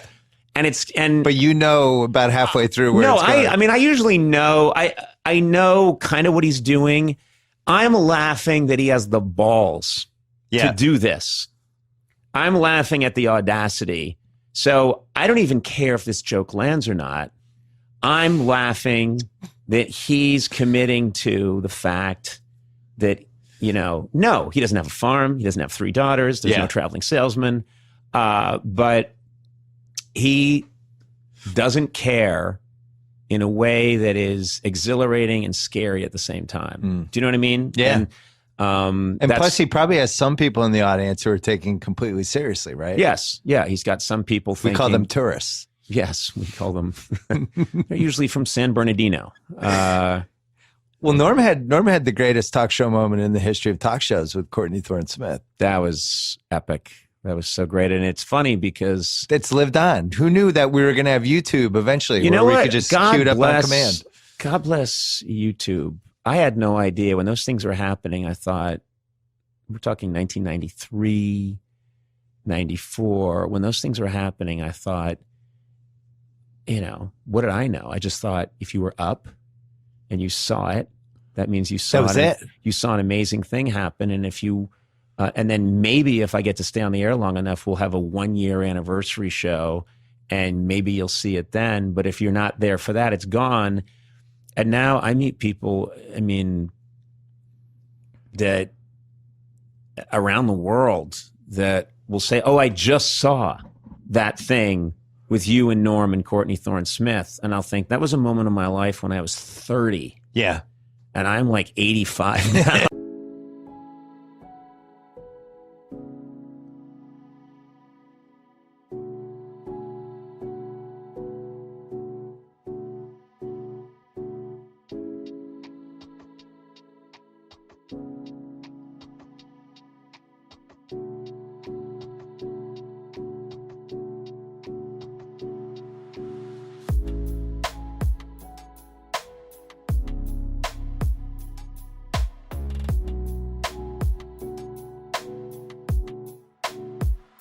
I thought of 2 things. The first thing I thought of was I might owe Drew Michaels an apology because he made a special with no audience and I hated it. Because I looked at it like a swimming meet with no water or like, like that's the whole thing. But this was very endearing. It was amazing. This, there's no question. Yeah. I also forget how poetic he is. Yeah. with Norm, like, I didn't know him that well in the 90s. And then when my dad died, I had to do a movie with Norm. And I tried everything to get out of that movie because I was inconsolable. And I couldn't get out of it. And working with him was the greatest thing that ever happened to me. It was like he was the right guy at the right time. I was inconsolable. Did he talk to you about your dad a lot? Or what did he do? Never came up. Uh-huh. He just made me laugh. Yeah, right. He just, and it was, wistful and musing. And Norm is, you never knew he was setting something up or not. We were just hanging out, and all of a sudden it'd be like this punchline out of nowhere. But it started to become like work was like a church I go to. Like I couldn't wait to get to work and just hang around this guy. That's sweet. And I knew he was special. Yeah. And I've known people for years and years that didn't make me laugh as much as he did in that 8 or 10 weeks. So he's like a real special person to me. And the way he's funny, I just never seen someone get at it like that. And I feel like he landed the trick. Yeah, His timing is like a drummer's. It's like a jazz drummer. But what would the timing have been with an audience? Still perfect? I can't tell. He's so nice with it. I feel like it looked like it was supposed to be that. I can't. It's hard to explain. This is like listening to a good book on tape. Yeah, it's really. Yeah, that's good. It reminds me of what I liked about him. He's a soothing person to be around. Yeah, gentle. There's something about my favorite comedy it's counterintuitive, makes people feel safe, like everything's going to be all right. This guy was, in a weird way, reconciling his mortality hilariously in front of us. And ironically, he's no longer with us. We're sitting in the aftermath of the life of Norm MacDonald, watching like him be incredibly alive. How would those have registered in front of a live audience, do you think? Not one of the suckers' mother's tits would kill. Oh, well, that would have murdered. He had a bunch of things that would have murdered. Because,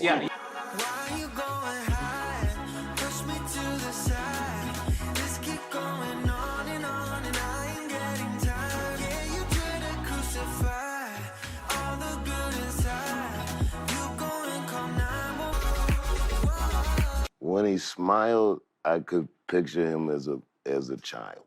Oh yeah. He was my senior, but he's got a boyish charm. When he laughs at his own jokes. Him laughing is amazing. There's something just joyful about watching it. Stay safe, folks. I love you. I would drop the mic, but I paid for it.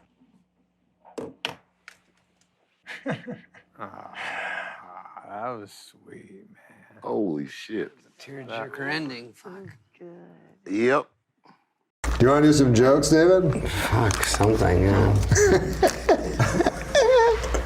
Well, here's a very, what do you call it? When a joke is just ripped from today's headlines. We have to explain how the joke Topical. After being drafted in the 7th round by the Rams, Michael Sam kissed his boyfriend. The celebration didn't end there because on ESPN2 there was full insertion. This is a joke. A Westchester parking enforcement officer stole $89,000 in quarters. How much laundry does this guy need to do? No, this is a good performing joke. The man behind the voice of Tony the Tiger. Sadly, the man behind the voice of Tony the Tiger died at 64. His last words, "I don't feel great." I gave it something. Yeah. Are these left over from when you did updates? We are living in a golden age. I go, can we just tell people we went into the behind and we don't have to really do it? The behind. I'm trying to clean up your fucking show. We're living in a golden age of Adam masturbating to interracial granny porn.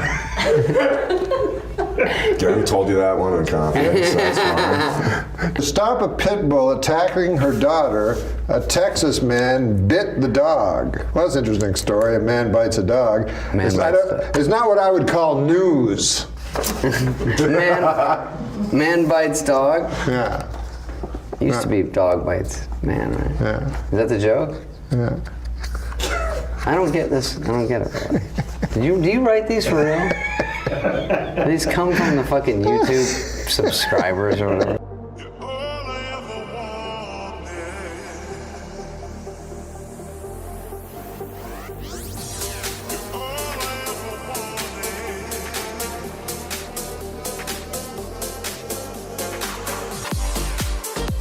Oh, you know the search for the Malaysian Airlines? Did you hear about the latest? I heard it was missing. Well, did you hear about the latest? No. Here, it's on this card. Oh, okay.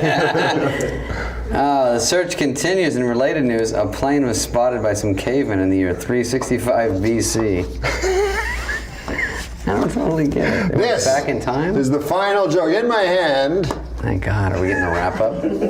I may not have book smarts, but you know what I have? Supermarket flyer smarts. You know where I got them? From reading a lot of supermarket flyers. That can't be one of the jokes, is it? Jesus.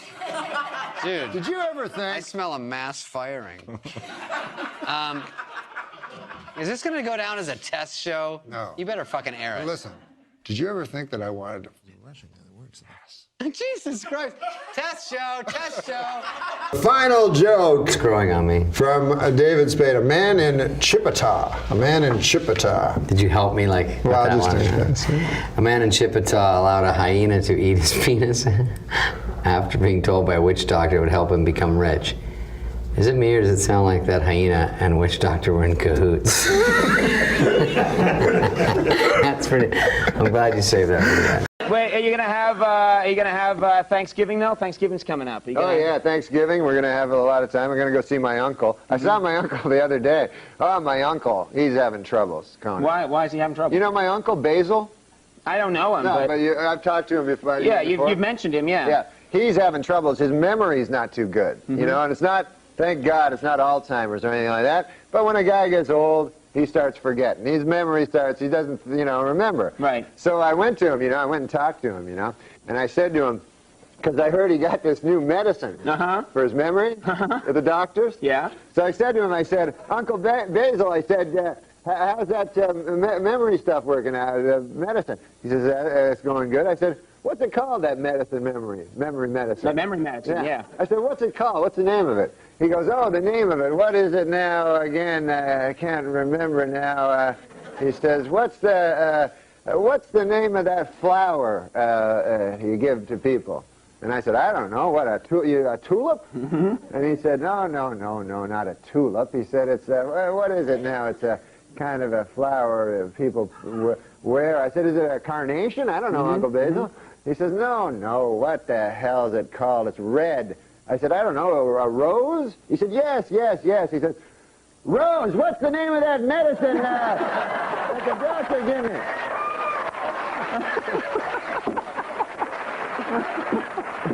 You rapscallion.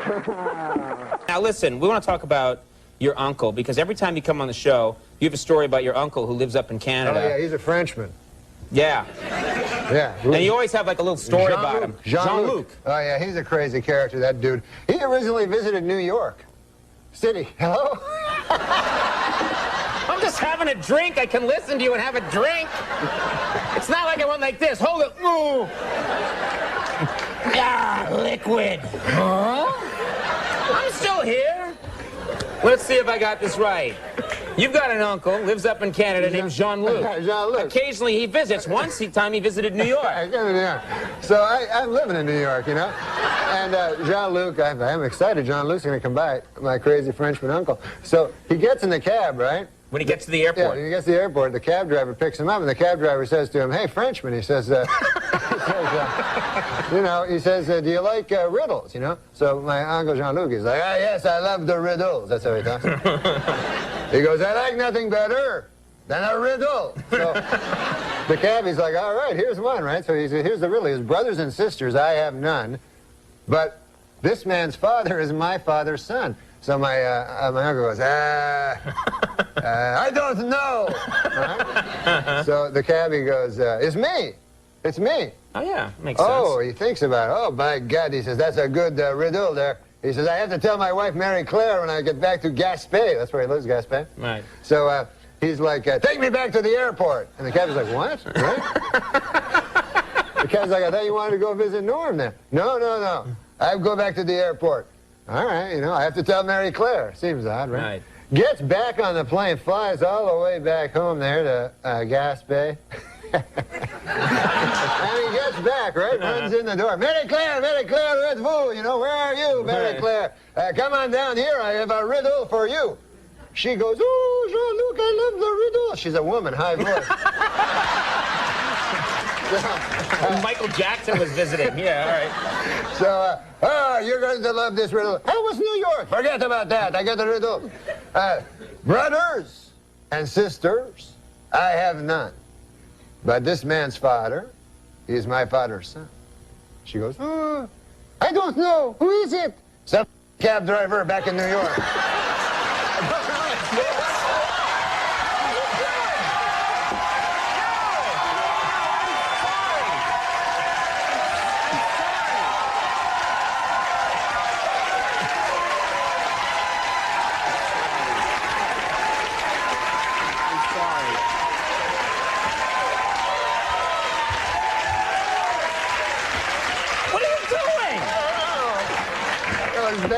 You didn't mean to do that, did you? No, I didn't. Be honest, you didn't mean to do that. At all. I just got to the end. That guy, man, I always tell my uncle, you shouldn't curse so much. You know? Oh, man. All right. We're going to pick up the pieces. Yeah. Let me ask you quickly. We haven't talked to you in so long. I want to ask you about your family. My great family. I love them all. How's your... we used to talk in the old days. You and I used to spin some yarns about Uncle Hector. How's Uncle Hector? Oh, Uncle Hector. Uncle Hector... He's Polish, too, I'm guessing. No, he wasn't Polish. Oh, okay. No, he was from my cousin's side of the family. And he was... he was a great man, my uncle, you know. Right. He was an old fella. He actually rode the rails during the Depression. Oh. You know, he was a hobo. Hobo. As you might call him. I don't like that term, but whatever. Tramp or whatever, Yeah, what have you. Railroad bum. And, but he wasn't a bum. He was just out. He was a good, honest man during the Depression searching for work, you know. And, you know, he had no money, so he'd travel the country trying to find work, and he actually rode the rails, Uncle Hector. And he told me, it was an interesting story, he'd go through, this was in Canada, and there's a town called Kitchener in Canada, and the railroad cops were tough, boy. They were tougher than the real cops, you know. They had a law of their own, the railroad cops. I feel like I should be tucked into bed listening to you. Anyway, a law of their own, those railroad cops. But there was not a railroad cop tougher than Kitchener Leslie. Oh, boy. He was well known. He was well known for beating hobos to death. Really? He'd find a hobo on his train, he'd beat him to death. He'd beat him to death. And so what the railroad bums would all do is, as Kitchener approached, of course... Oh, hey, Norm, how you doing? So... Wow, such focus on these stories. That wasn't a mirror. That was another guy. Okay, oh, it was a guy named Norm. Yeah. So the railroad bums would all hop off before they got to Kitchener to avoid being beaten to death by Kitchener Leslie. Yeah. Anyways, my Uncle Hector, a good man, you know, and he walked into a mine one day. This is a story for that I think the young people could learn from. Don't go mine hopping, kids. During the height of the Depression, where there was absolutely no work, my Uncle Hector walked into I won't say the name of the mining company. It was McIntyre Mine, and he walked in. He had his lunchbox with him and his work boots, and he said, "Sir," he said, "I want a job." And they said, "We have no jobs." He said, "Well, 500 people work here at McIntyre Mine." He goes, "I don't think there are 500 men here better than I." He says, "As a matter of fact, I don't think there are 200 men better than I." He says, I think you'd be strapped to find 100 men better than I. And by golly, he got the job. What do you think of that? That's a great story. Now, I'm sensing there's more. Now back to Kitchener Leslie. Yeah. The most dreaded... No. Uncle Hector. Uncle Hector. What? No. I'm sorry, I'm trying to help you out. No, Uncle Hector. Dad, where's this story going? Uncle Uncle Hector worked in a mine, and it's a hellish job, the mine, as you well know. You know, darkness, you know. It's dank. It's dank. Yeah. It's coaly. It's a lot of... What? Well, you're in a coal mine. It's not coaly. It's coal-ridden. It's coal-infested. It's not coaly. It's coal-infested. So he worked in the mine, and by God, he worked hard. And after a week of working hard, he said to the shift manager, he said, he said, by golly, I'd like to have a lady. I work hard, and where would I find a lady here in town? Well, they said to Uncle Hector, they says, we have sex with animals here. By God, says Uncle Hector, I'm not going to do that. I'm a normal fella. Well, then be to your own devices then. So, be to your own devices? Yeah. Wow. Uncle Hector continued working in the mine. He worked hard, and he worked long, and he worked for a low wage. But he was a man. And Uncle Hector, after a couple of weeks passed, he started to get a little itch, you know, as you and I say. Right. You know, Right. When we're thinking about the ladies, the ladies, know? yeah. And but he kept it under control. He went again. And he said, "Are you sure there's no ladies here?" "No, we have sex with animals." Ah, my God. 6 months passed, and Uncle Hector couldn't take it any longer. He told me. Right. He said, "By God, I just had to. I'm just a man. I'm weak. You know. I'm not a saint. You know. And I was born in sin, I suppose, and I couldn't resist. I just needed it." So he said he walked by a pasture, and there was a pig. Oh, God. Yeah, That's terrible. Yeah, it's terrible. And so Uncle Hector said, well, he said, I walked up, and I began having sex with a pig. And he said, all of a sudden, he saw all the miners, like, around him, you know, looking at him. They go, "Uncle Hector, what the hell are you doing over there?" And Uncle Hector's like indignant. He's like, "What? Well, you're the guys that told me that you have sex with animals." They're like, "Uncle Hector, you damn fool! That's Kitchener Leslie's girlfriend."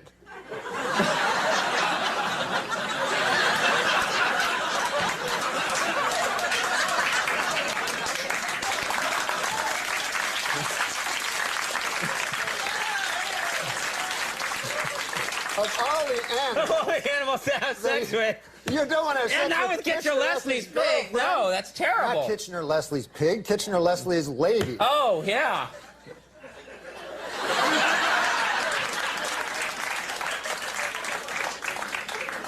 So you got a week off. Yeah, I got a week off coming up. After this show, I got a week off, so it's going to be great. Do you see your family much? Do you... Every break, I like to go back and see my folks, you know, and also my uncles and aunts and all that, you know. Ah, they're great people. The old people, you know, what I find about the old people is... Just in general. In general, they had so much more interesting lives than we do, you know. Like, you know what I mean? Like we, you know, we go out, our generation, we go, okay, hey, let's go to a movie, and then we'll do the laundry and get some quarters for the laundry, and then we'll have read the Sports Illustrated, you know, and whatever, right? Right. But these guys, they had lives, you know? Where they, you know what I'm saying? Sure. Yeah. So anyways, for instance, my Uncle Phil. You ever meet my Uncle Phil? I didn't meet your Uncle Phil, no. Oh, you didn't? He was... Yeah, we don't know each other that well. Remember? That's true. No, So, I've not met your Uncle Phil. He's a good man, Uncle Phil. So he was telling me, you know, he's just one of these guys that has so many lives pushed into one. He just does so many things, you know? And he was telling me, he says, he's a kind of a jack of all trades, you'd call him. Yeah. That's a good phrase. Yeah, he's a jack of all trades. So he was telling me, he said, the problem is you're not really appreciated for any single thing because you're so good at so many things. You understand what I mean? I hear you. Yeah. So he said to me one time, he says, Norm, he says, we were just walking through his town, you know, of Monkland, Maine he lives in. And we were just walking through the town. He's an old fella, you know? Right, one of the old people. Yeah, he's 80. Yeah, 80, okay. 80 years young, he says. So he goes, Norm, you see that barn over there, he says to me. I look over, there's a barn. I go, yeah. He goes, I built that barn with my own hands, all by myself. But he goes, do they call me, do they say, there's Phil, the barn builder? No, sir, he says. I said, yeah. He goes, look over there, you see that weather balloon? He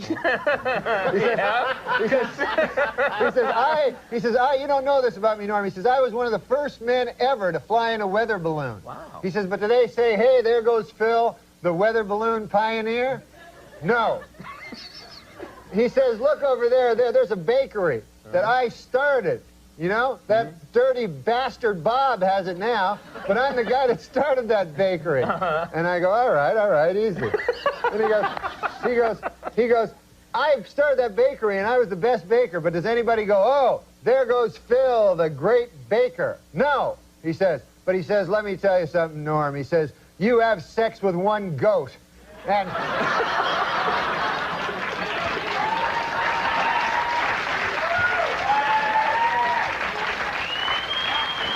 He says, people then, they say, there goes Bill, the dirty goat.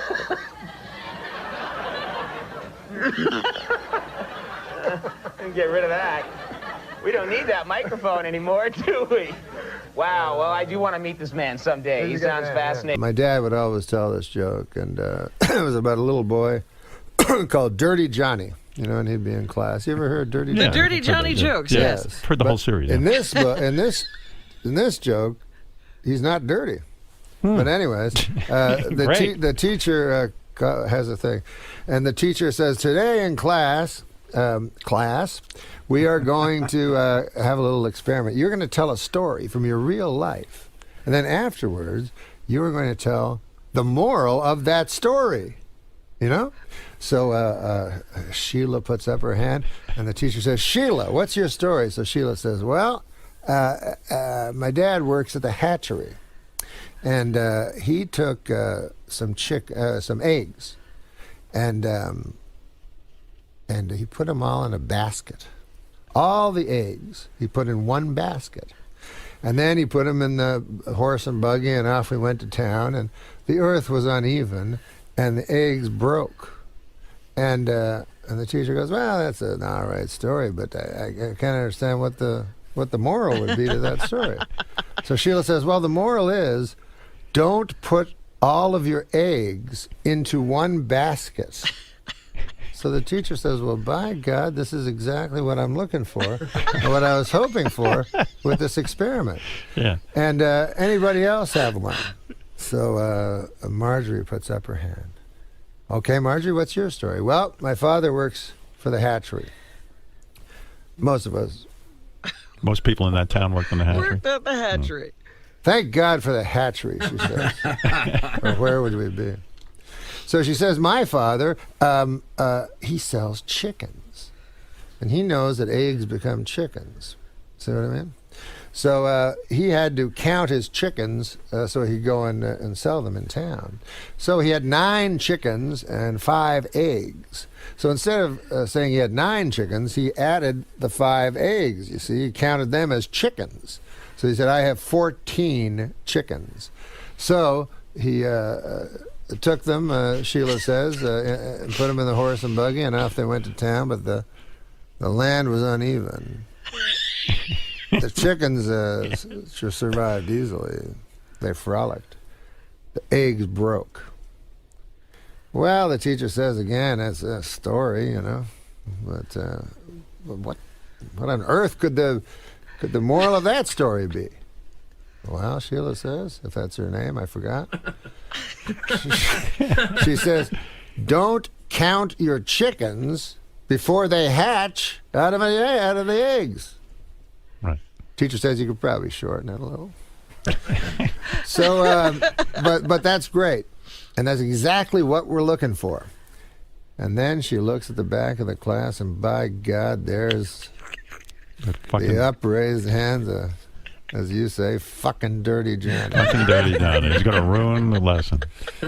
So the teacher, inside of her head, her thoughts are moving around, and she's like, God, I don't want to hear Dirty Johnny say it. This is going so well, but at the same time, I took a vow and I became a teacher that every student. All right, Johnny, let's hear your story. So Dirty Johnny gets up and he says, this is a story about my Uncle Terry. He didn't work for the hatchery. He didn't even like people that did. He was in Vietnam. And he lives on the disability checks he got. Uncle Terry was not a popular man, not even among those he worked with. And I suppose we've all heard of people who've deserted from their battalion. But I don't know if you've ever heard of a battalion deserting a man. That's what they did with Uncle Terry. One day, Uncle Terry awoke in the middle of Da Nang, and everybody was gone. He was alone, and they'd left him 3 bottles of Jack Daniels and some weaponry.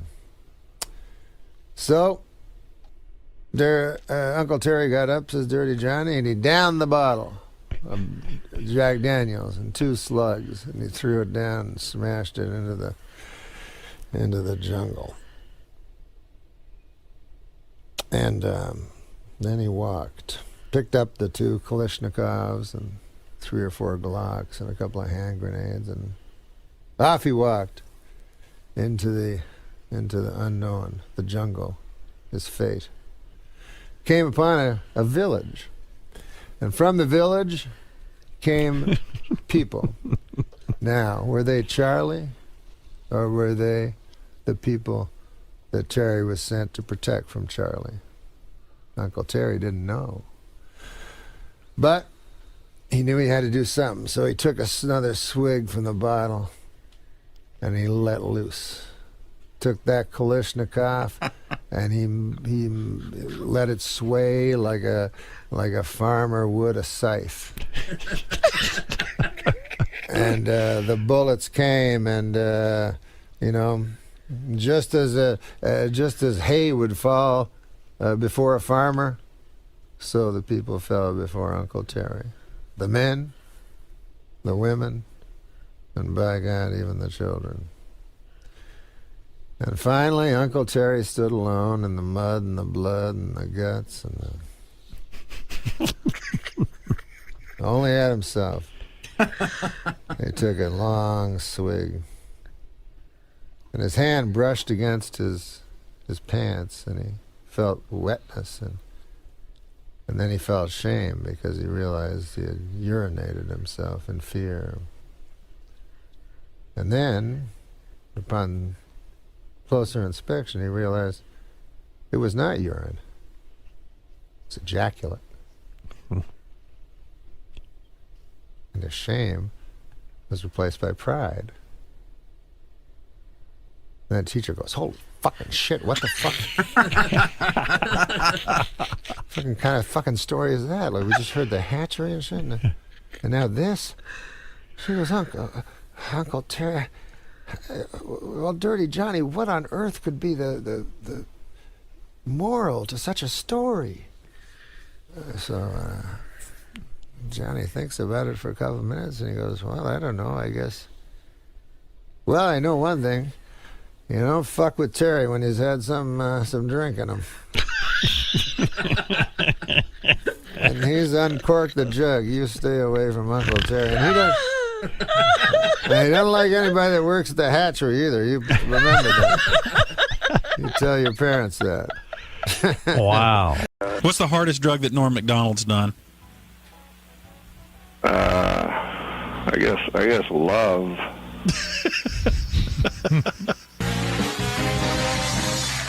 Where did you go? I had to go powder my nose. Oh, man.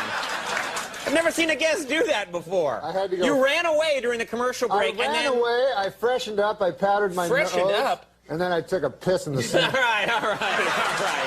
Why? Why do I ask? It's my fault. You go to, you start doing comedy, and, you know, what is interesting to me is we hear about this. Cocaine is not working. I'm from the time, let me tell you something, Jay. I'm from the time, I remember when pot was something you cooked your eggs in.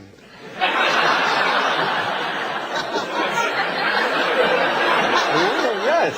I remember when hash was something you were made out of corned beef. Yeah, exactly. I I remember when acid was something you threw in a guy's face when he made a pass at your wife. Exactly. Where are those days? Yeah. I remember. Yeah, exactly. I remember ecstasy when it was just the feeling you had when you threw that vile acid in the guy's face. So wouldn't you love to ask Dole, like when he was doing the commercial for what they now call erectile dysfunction? Yeah. And I mean, how do you feel when you sit down and do that kind of a commercial? I mean, it's got to be a little embarrassing, you know. I don't feel that an old man should have erectile function.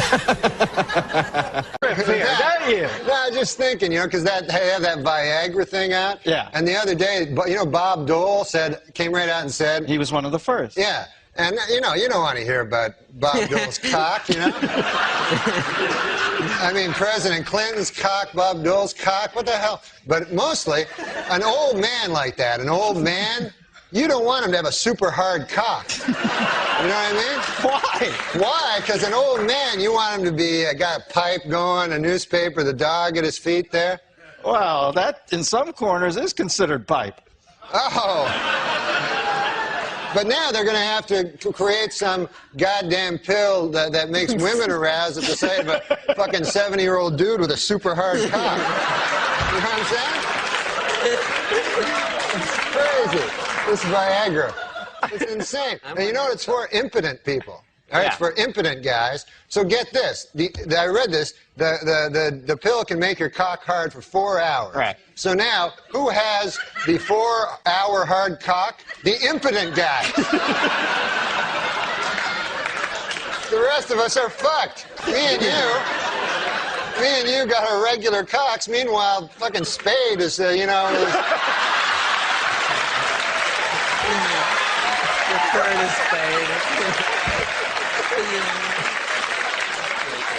Oh, man. I didn't see it. I didn't see it coming. Dude, I know you didn't. He brought it all around and then a vicious rib kick into his best friend's gut. Once there's too much cock talk, I try to just zone out for a minute till it goes back the other way. If there's too much cock talk, this guy has fevered nightmares all night. Dreams, I mean, like sweaty, fevered dreams from the cock talk that's been all over his head. Why bury me twice? He's killing me. No, he's a good man. That erased it. All right. No, he's a good man. Who cares? After all that, that's the whiteout he puts on. I know, it's awesome. After he talks about you doing chin-ups on cock for 18 minutes. He goes, no, he's a good guy. Just backstage, a lot of celebrities back there, man. I was talking to Jerry Jones, you know, the Cowboys owner, and he's disappointed, obviously. Yeah. Well, he's a good guy, though, man. He's talking about rebuilding the team, you know. And he told me, he says, we have to get back to what made us a championship team. Strippers and crack.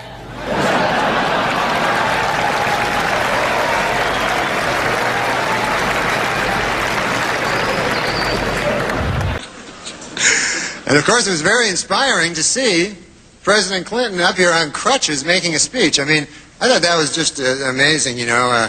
I mean, it's been difficult for the president. You know, he can't jog now, and he needs help getting around, and he still occasionally suffers great pain, you know. On the upside, you got your medical marijuana, so that's, you know.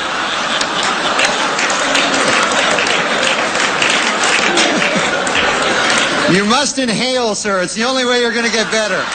It's...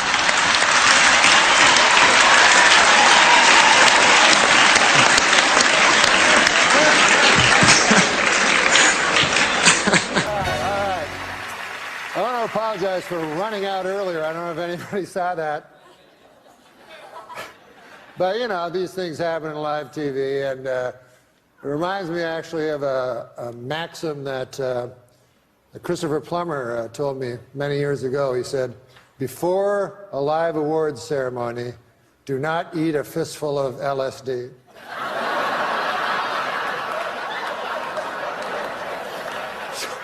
Take that with you. Is it really my fault? 'Cause you try to hit me with your pity till I can't trust, but I still push on. Got me changing my ways, trying to fix it. I assume anyone smiling is on meth. Veterinarians in Colorado have reported that marijuana use is on the rise amongst dogs. They say you'll know if your dog is too high if it starts making a really tall sandwich. They like sweets better What's when that they're mean? high. Yes, I don't know. In England, a woman was arrested for throwing a birthday party for her 16-year-old son that included marijuana, alcohol, and strippers. Now she's got even bigger problems. What to do for his 17th birthday. Whatever. The street drug Special K has been found to be an excellent treatment for depression. This according to the New England Journal of Gary Busey. You know, dogs and humans love to run because it apparently gives them a natural high similar to that of marijuana, according to the University of Arizona. Wow. After running what are called cannabinoids, the chemical found in marijuana that gives you a feeling of euphoria, are higher in humans and dogs, and this encourages them to run again. To 7-Eleven for a Slurpee. A Papa John's delivery man has been arrested for allegedly selling more than $40,000 in cocaine hidden in pizza boxes. Jesus. To undercover police officers. This raises an important question. Where is all that pizza that was supposed to go in those boxes? Can I have them to eat? I'm a big fat guy. A Florida University student was caught streaking on campus and apparently told police he was on acid and asked them to cut his dick off. Boy, these kids today are crazy. In my day, we didn't need drugs. We would just cut our own dicks off. Yeah, you didn't need no fucking acid and shit. When did you gain the weight? Well, I fluctuated a lot throughout my life. But how did you gain it? Eating and not exercising. Would that be your natural weight, or do you have to fight that all the time? Well, yeah, I think I have to fight it to a degree. Yeah. And how did you lose the weight? Cocaine. Cocaine? Cocaine. Mostly, yeah, cocaine and other drugs, and a very, very serious depression. That helps me a lot, Dr. Oz. Is that what I think it is? I don't know. Do you think it's cocaine? Yep. Well, you're partly right. It's cocaine, and it's also a lot of baby laxative. So you might. A couple minutes. Yeah. I'll be. Be careful, because it burns like hell when the. Yeah. You know, I went to a tennis match in Indian Wells. Yeah. And I saw Rafael Nadal play. He's my favorite. Rafael Nadal. Explain to the folks who Rafael Nadal is. Oh my God. No, of course, Rafael Yes, Nadal. I'll but- explain. okay. Rafael Nadal is a tennis player, only 26, but seemingly beyond his prime. Great player. Abs like. Great player, but here's the thing. You like his Every abs? single You seen his time abs? he serves and returns, he picks his underwear out of his ass. He does? Yes. I've never heard that. There's a I've never video seen of it. that. Show it. I brought There's it. a video of that? Yes, I brought it. Well, how could that? Can we roll that off the schneid? What? It's too much bread and butter. You can't do that in public. This man is a genius. That's all he does. What if he was a dentist? Hello? Oh. Hello? Oh, he smelled it. my Oh, what was that all God. about? You know what I was thinking, though? Do you remember the girl that got stabbed? Know that in this day, nobody's gonna change. You won't ever leave. On my mind again, I'm still not tired of it. Can make you want me. And I might act okay, say things will stay the same. Say I'm not. Which brings us to two notable comedians and two friends of Gilbert's. And Gilbert, you might have to do the driving on this one. Let's start with the late, great Norm. Yeah, I remember doing Norm's podcast, and as always, it turned with any of my comic friends who would turn like deranged. Mm-hmm. And he was very funny with that. He'd always talk with like a sneer, It's like and I remember right after I put that photo up a few times. It's one of my favorite photos. Afterwards, after doing Norm's show, Norm and I joined Jeff Ross and, of course, Bob Saget. Yeah. And I remember that being a night of just nonstop laughs. You could tell even from the still photo Yeah. that you guys were ripping it up. Yeah, it was just so much fun. Truly original. Truly original. I never met him. You know, it's funny. I'm in comedy a long time, and I know a million comedians, and I've gotten to work with a million comedians, and for some reason our paths never crossed. And we wanted to get him on this show, Gil, as you know. Yes. And he was Norm. So he was strangely strangely hard to pin down, or non-committal, or could do it and then couldn't do it, and. I can't. I don't really know. You know, I know I'm working. One of the truly great comic minds, though, and his last appearance on Letterman, where he got so emotional, you know, and in ways it sounds corny. I felt I knew him through his work, and obviously a lot of mutual friends. That Letterman appearance, really. Gil, your appearance on his podcast, that whole podcast was so good. It was, and so funny. Yeah, let's not diminish that, Gilbert. It made history, your appearance, and also the Einstein episode. Yeah. With Norm. Yeah, I remember when I was on Norm's podcast. Afterwards, I just felt like I ran a marathon. It was just got crazier and crazier. Netflix owns that show now, and they're not available to the public, unfortunately, and they're sitting on them. Hopefully one day it would be great if that podcast was re-released, because there's that Bob Einstein episode is also legend. Yep. You know, what can you say about the guy? I mean, a really rare, truly original comic voice. Really, and I love such Kurt a Ferguson loss. more than life itself. By the way, Norm's book, based on a true story, not a memoir, which is so funny. The audio book, he narrates it. So if you miss Norm and you've never heard him reading his book, it's brilliant. Now I got to get it. Yeah, I regret never meeting the man. And Gilbert, Same. I'm glad you had such wonderful times with him. Yes, he was a lot of fun. It's a big loss. It's a loss for this podcast, just like a total smartass. Yeah, I wish our paths had crossed. You say there's no way we could go back, and that I've broken what we had. I wish that you would come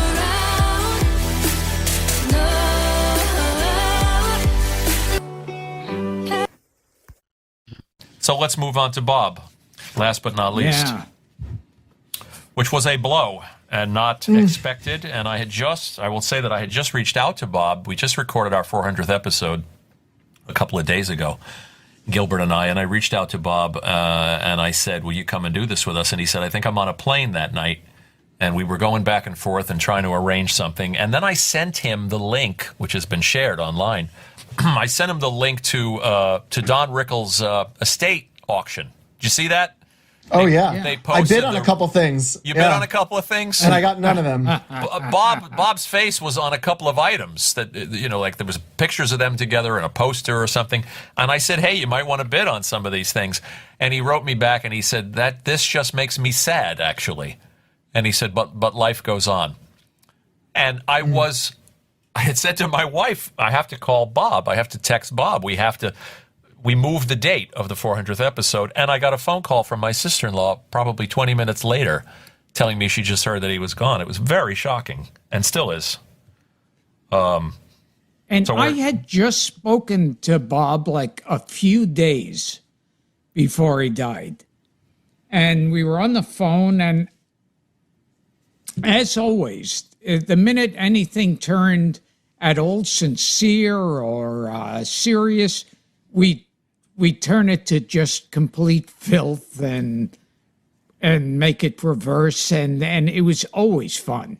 And it was like, I always remember, like, when the Aristocrats came out, people were saying, can you believe Bob Saget talks like that? And to people who knew him, they say, we couldn't believe he could speak any other way. It wasn't Danny Tanner.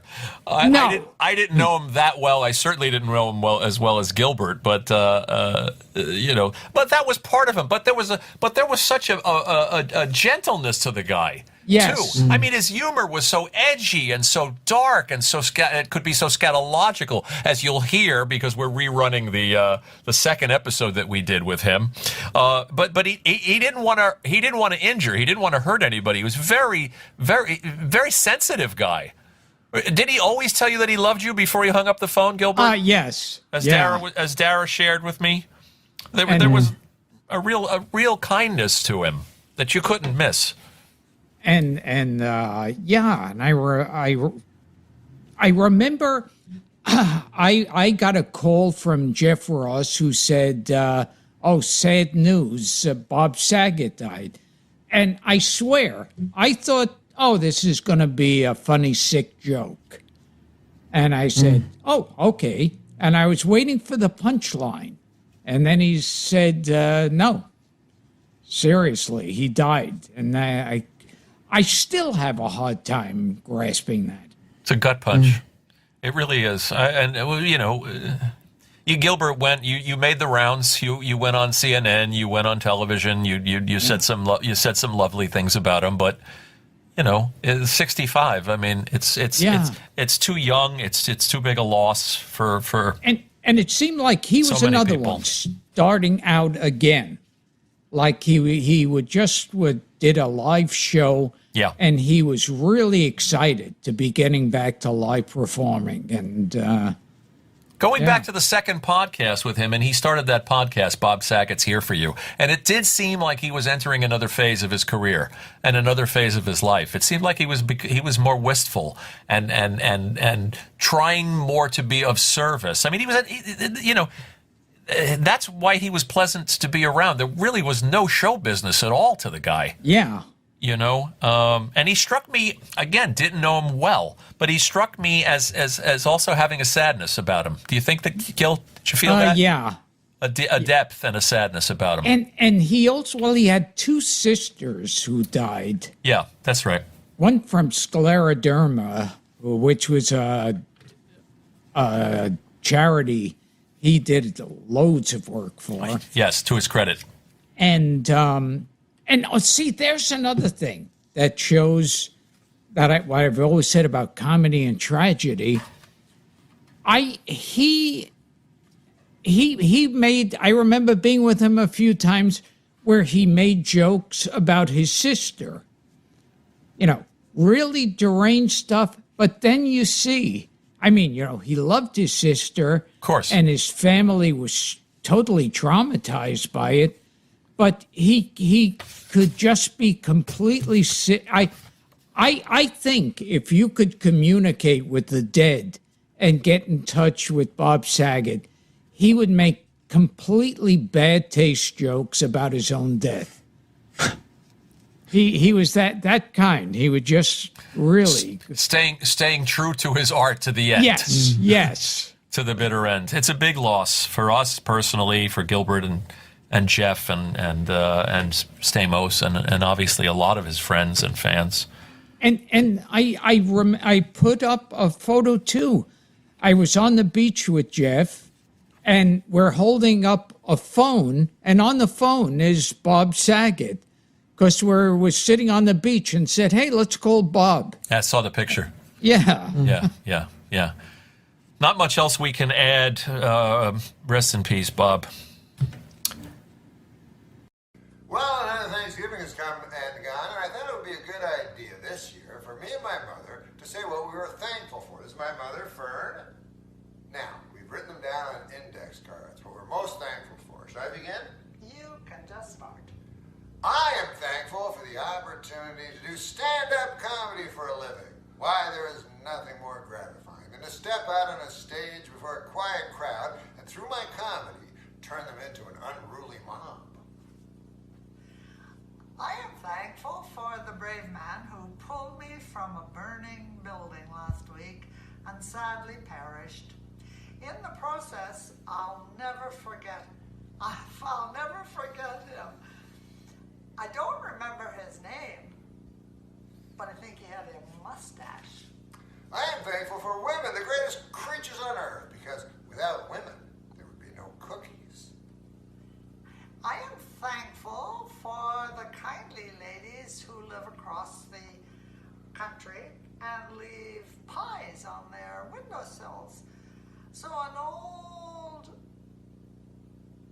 chunk of coal like me have a bite to eat from time to time. I am thankful for the troops, except for that one guy. I am thankful for all of my grandchildren, especially the ones I like.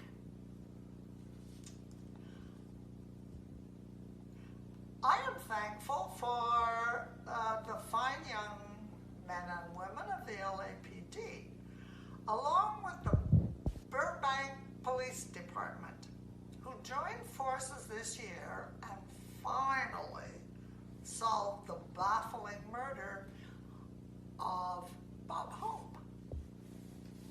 And finally, I am thankful for friends without which it would be a cold and dark place. Yes, friends especially like ones where Joey gets Chandler a duck.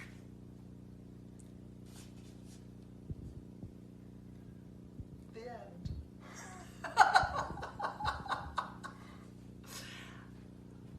I hope everybody had a really happy Thanksgiving. Why you going high? Push me to the side. Let's keep going on and I ain't getting tired. Yeah, you try to crucify all the good inside. You go and call 911. The last one. Okay. I went to the doctor the other day and he told me you are what you eat. So I ate a bowl of Count Chocula. I went home and became a Dracula. Oh, good Lord. Excellent. That's enough nonsense for one day. I'll write it all down and hold it out here. I'll have somebody. And that's what I need. If you're going to do all these, I need a person with a, what do they call them? A what? Cue card. A cue card. That's it. I need somebody with cue cards. Don't you think? I think it's a little early to be a diva. I think it's too late to be a diva. Have fun.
myself letting go of everything and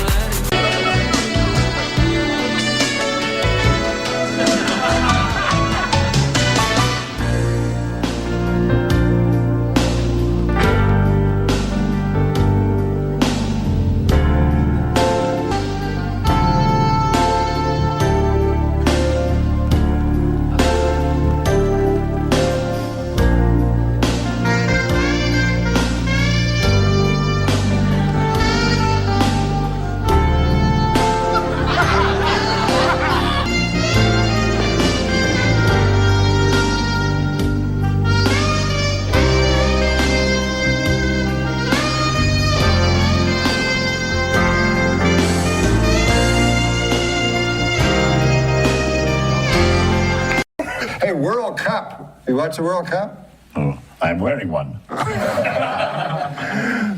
I'm king here. In World Cup soccer, Mexico defeated Cameroon 1-0, or as it's known in soccer, a blowout. Right? Yeah, very low-scoring games. You know? Who wrote these? The enemy? Can't find a joke you like. You don't want to do a dirty joke, Carl. Absolutely. There you go, sir. Okay.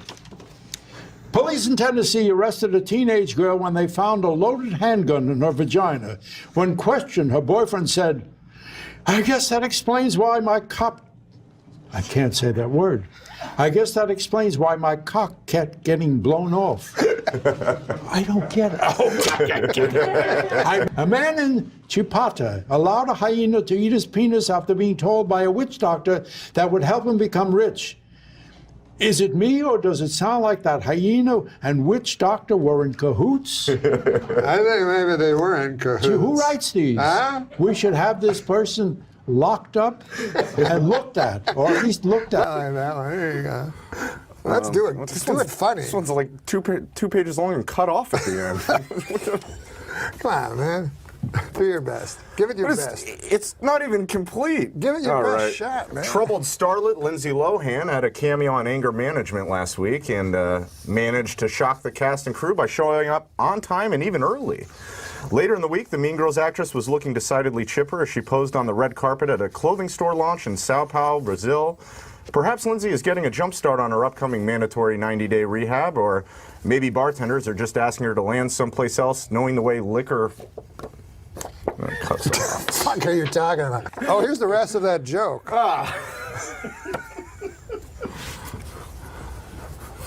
Adam Egan, finishing off the joke.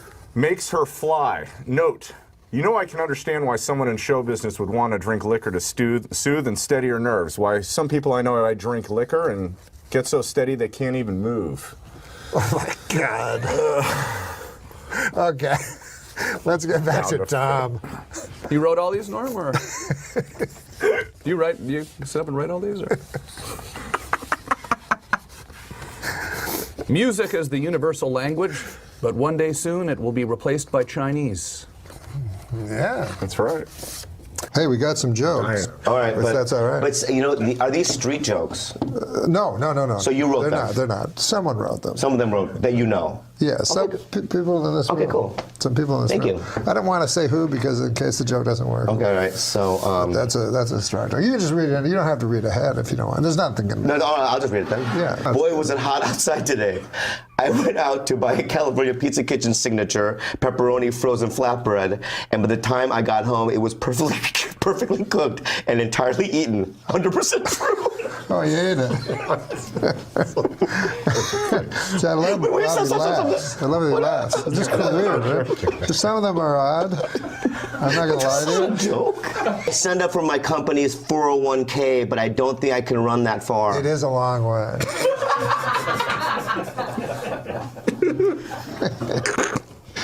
Wait, I gotta get one that's gonna make Bobby happy. I don't like when he scowls after that. Hey, All My Children star Matthew Cowles. You ever watch All My Children? Sure. Well, All My Children star Matthew Cowles has died at the age of 69. Oh. Or has he? It's what is All My Children called? It's called a soap opera. Soap opera. Yes. Yeah. Soap opera. Where do you get these jokes? Some guy. Hey, a cowboy at a rodeo in Georgia used his lasso to apprehend a gunman. At least this is according to a recent segment of America's hottest new game show. Georgia Police Blotter or episode synopsis from Walker, Texas Ranger. It's so long. I know. Too long. It wasn't beated out properly. Where did these come from? The only things certain in life are death, taxes, and getting caught whacking off in a Target dressing room. Are these your tips? I've learned that the hard way. You want to read a joke? Yeah, man. Who wrote these jokes? We can't say. I'd like to do something about a film or something. Oh, good. How do you know that fast? How do you know that fast? Glanced and saw. I'm a good cheater. Fast and Furious 6 opens next week. The cast is getting a little older. It's less fast and furious and more like brisk and peeved. Remember the good old days back when MILF stood for mentally ill ladies I'd like to fuck? That's right. Do you have a writing staff? Oh, yeah. You do? We have Steve O'Donnell. Steve, these are really good. To stop a pit bull attacking her daughter, a Texas man bit the dog. Well, that's an interesting story. A man bites a dog. It's not what I would call news. Man bites dog? Yeah. Used to be dog bites man, right? Yeah. Is that the joke? Yeah. I don't get this. I don't get it, really. Do you write these for real? Do these come from the fucking YouTube? Are these from the audience? They write them? Did you read them? Did you write them or the audience? Sure. Recent studies show fish can communicate with each other using subtle physical gestures. One of their most common messages, let's leave this party early. I don't know, what is that? Yeah. What does that mean? Well, it's a subtle, it's fucking his joke. I was at a party with a friend, and so I noticed you first, and you returned my gaze, knew how to quench my thirst. You took me to that room like a dream come true. The dance you performed was just for me and you. Kisses on the neck, then you work your way down. Let yourself go for me all around town. But it feels so good. Try to expand my vocabulary by using new words to give my arguments more verisimilitude. Today's word is expand. Again, I don't get it. I love people that say they don't get it because, sometimes you tell a joke and they go, and then you explain it to them and then they go, I don't like it. You don't get to not like it. You didn't fucking get it. This is the section where we do jokes. Do you want to read one? Just read it into that camera for the folks. Well, don't read it out loud. You have to read it out loud. No, he didn't. Oh, here, you read one. Oh, all right. No. You don't like that No, one? I mean, I like it. Do you understand that we're on the air? Yeah. Oh, right. We all know that the Swiss are officially neutral. Who wrote this? Who wrote this? Who wrote this? Well, that screwed up my timing. Who wrote this? We don't have a name on it. Do you have writers? It's anonymous. I It's like think- I didn't I don't write wanna it. say I didn't write that one. This one says, remember the old days when tweeting meant stabbing a hooker? Bob liked that one. Super Dave, why is there an app for everything except how to rape a baby? Jesus.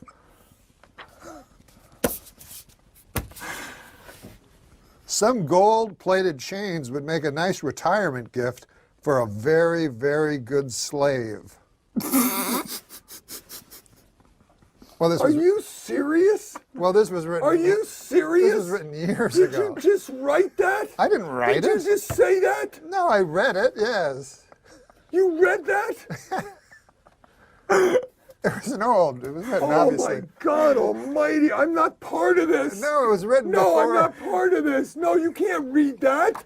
Well, what about this? Go ahead. Read this one. I can prove God exists if I can just find that damn receipt from our brunch in heaven.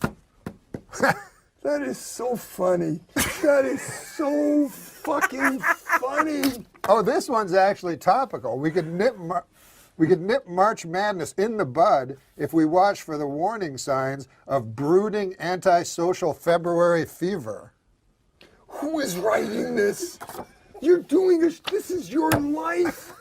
You're putting your life on it. You dressed like horseshit tonight. No, that was Adam I Egan's don't fault. care. That was You Adam should've Egan's worn fault. I told you to bring some kind of a hose coat. But that was Adam You got Egan's a fault. thing with a hood. But that was Adam Egan's But then fault. you're reading these. This is you. Sure, junkyard dogs are mean, but the meanest dogs are generally found guarding concentration camps. And it says here, there's a note. Early versions of the Jim Croce's 1973 smash hit Big Bad Leroy Brown. Do you remember that song? Tell the people that. No, do you know what you just said?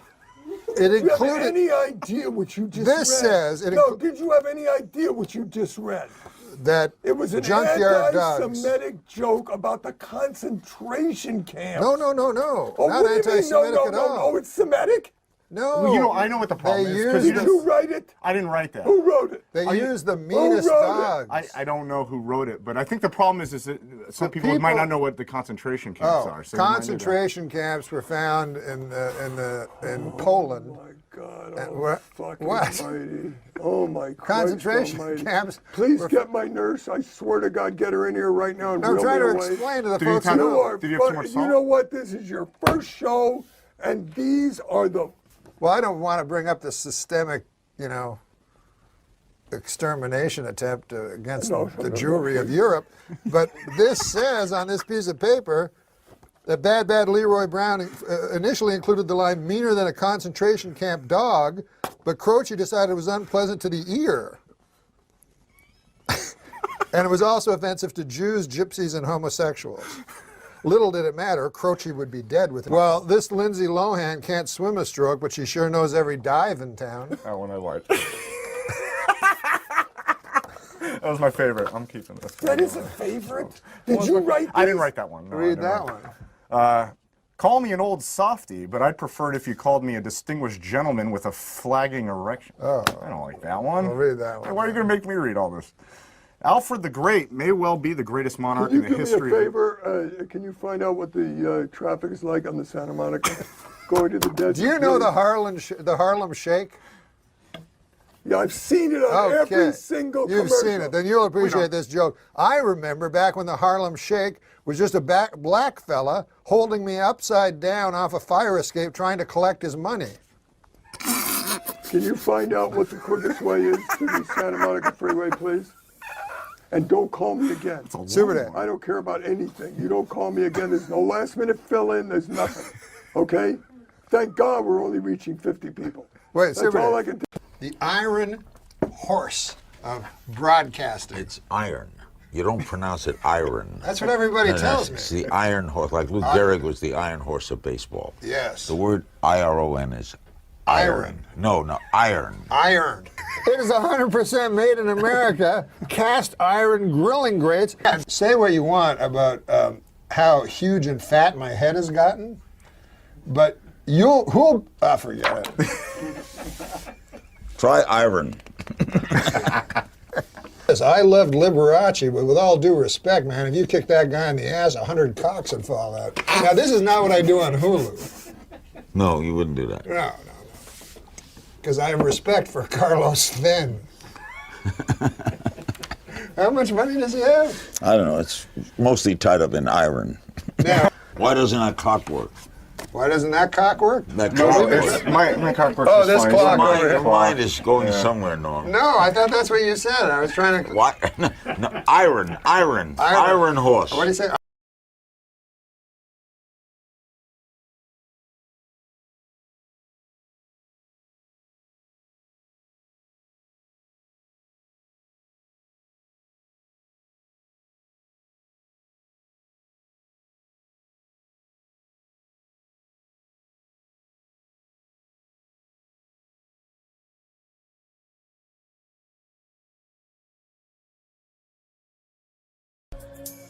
I need your love. You free my mind. I need your love. Yeah, you free my mind.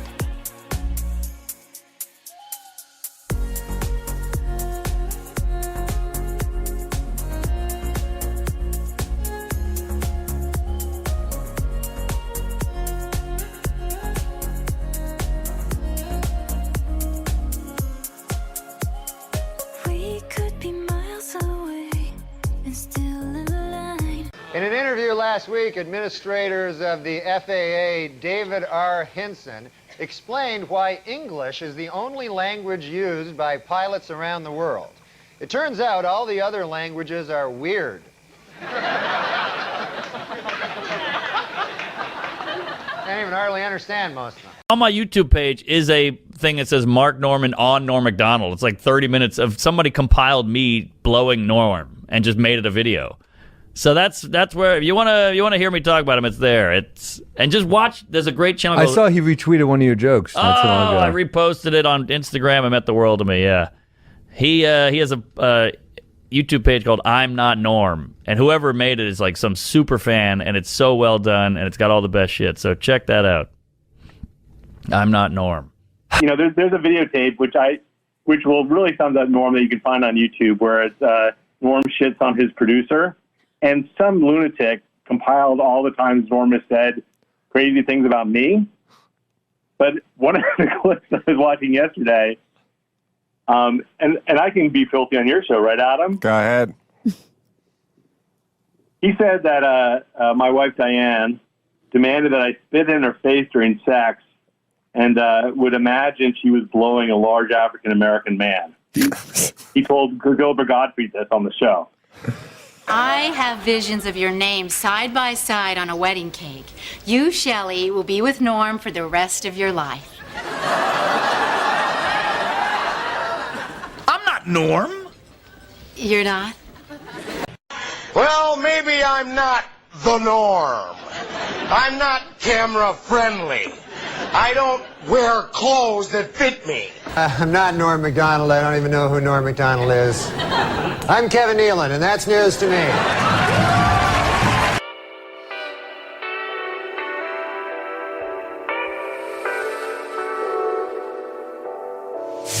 We've been down this road together. We've been seeing the colors fade.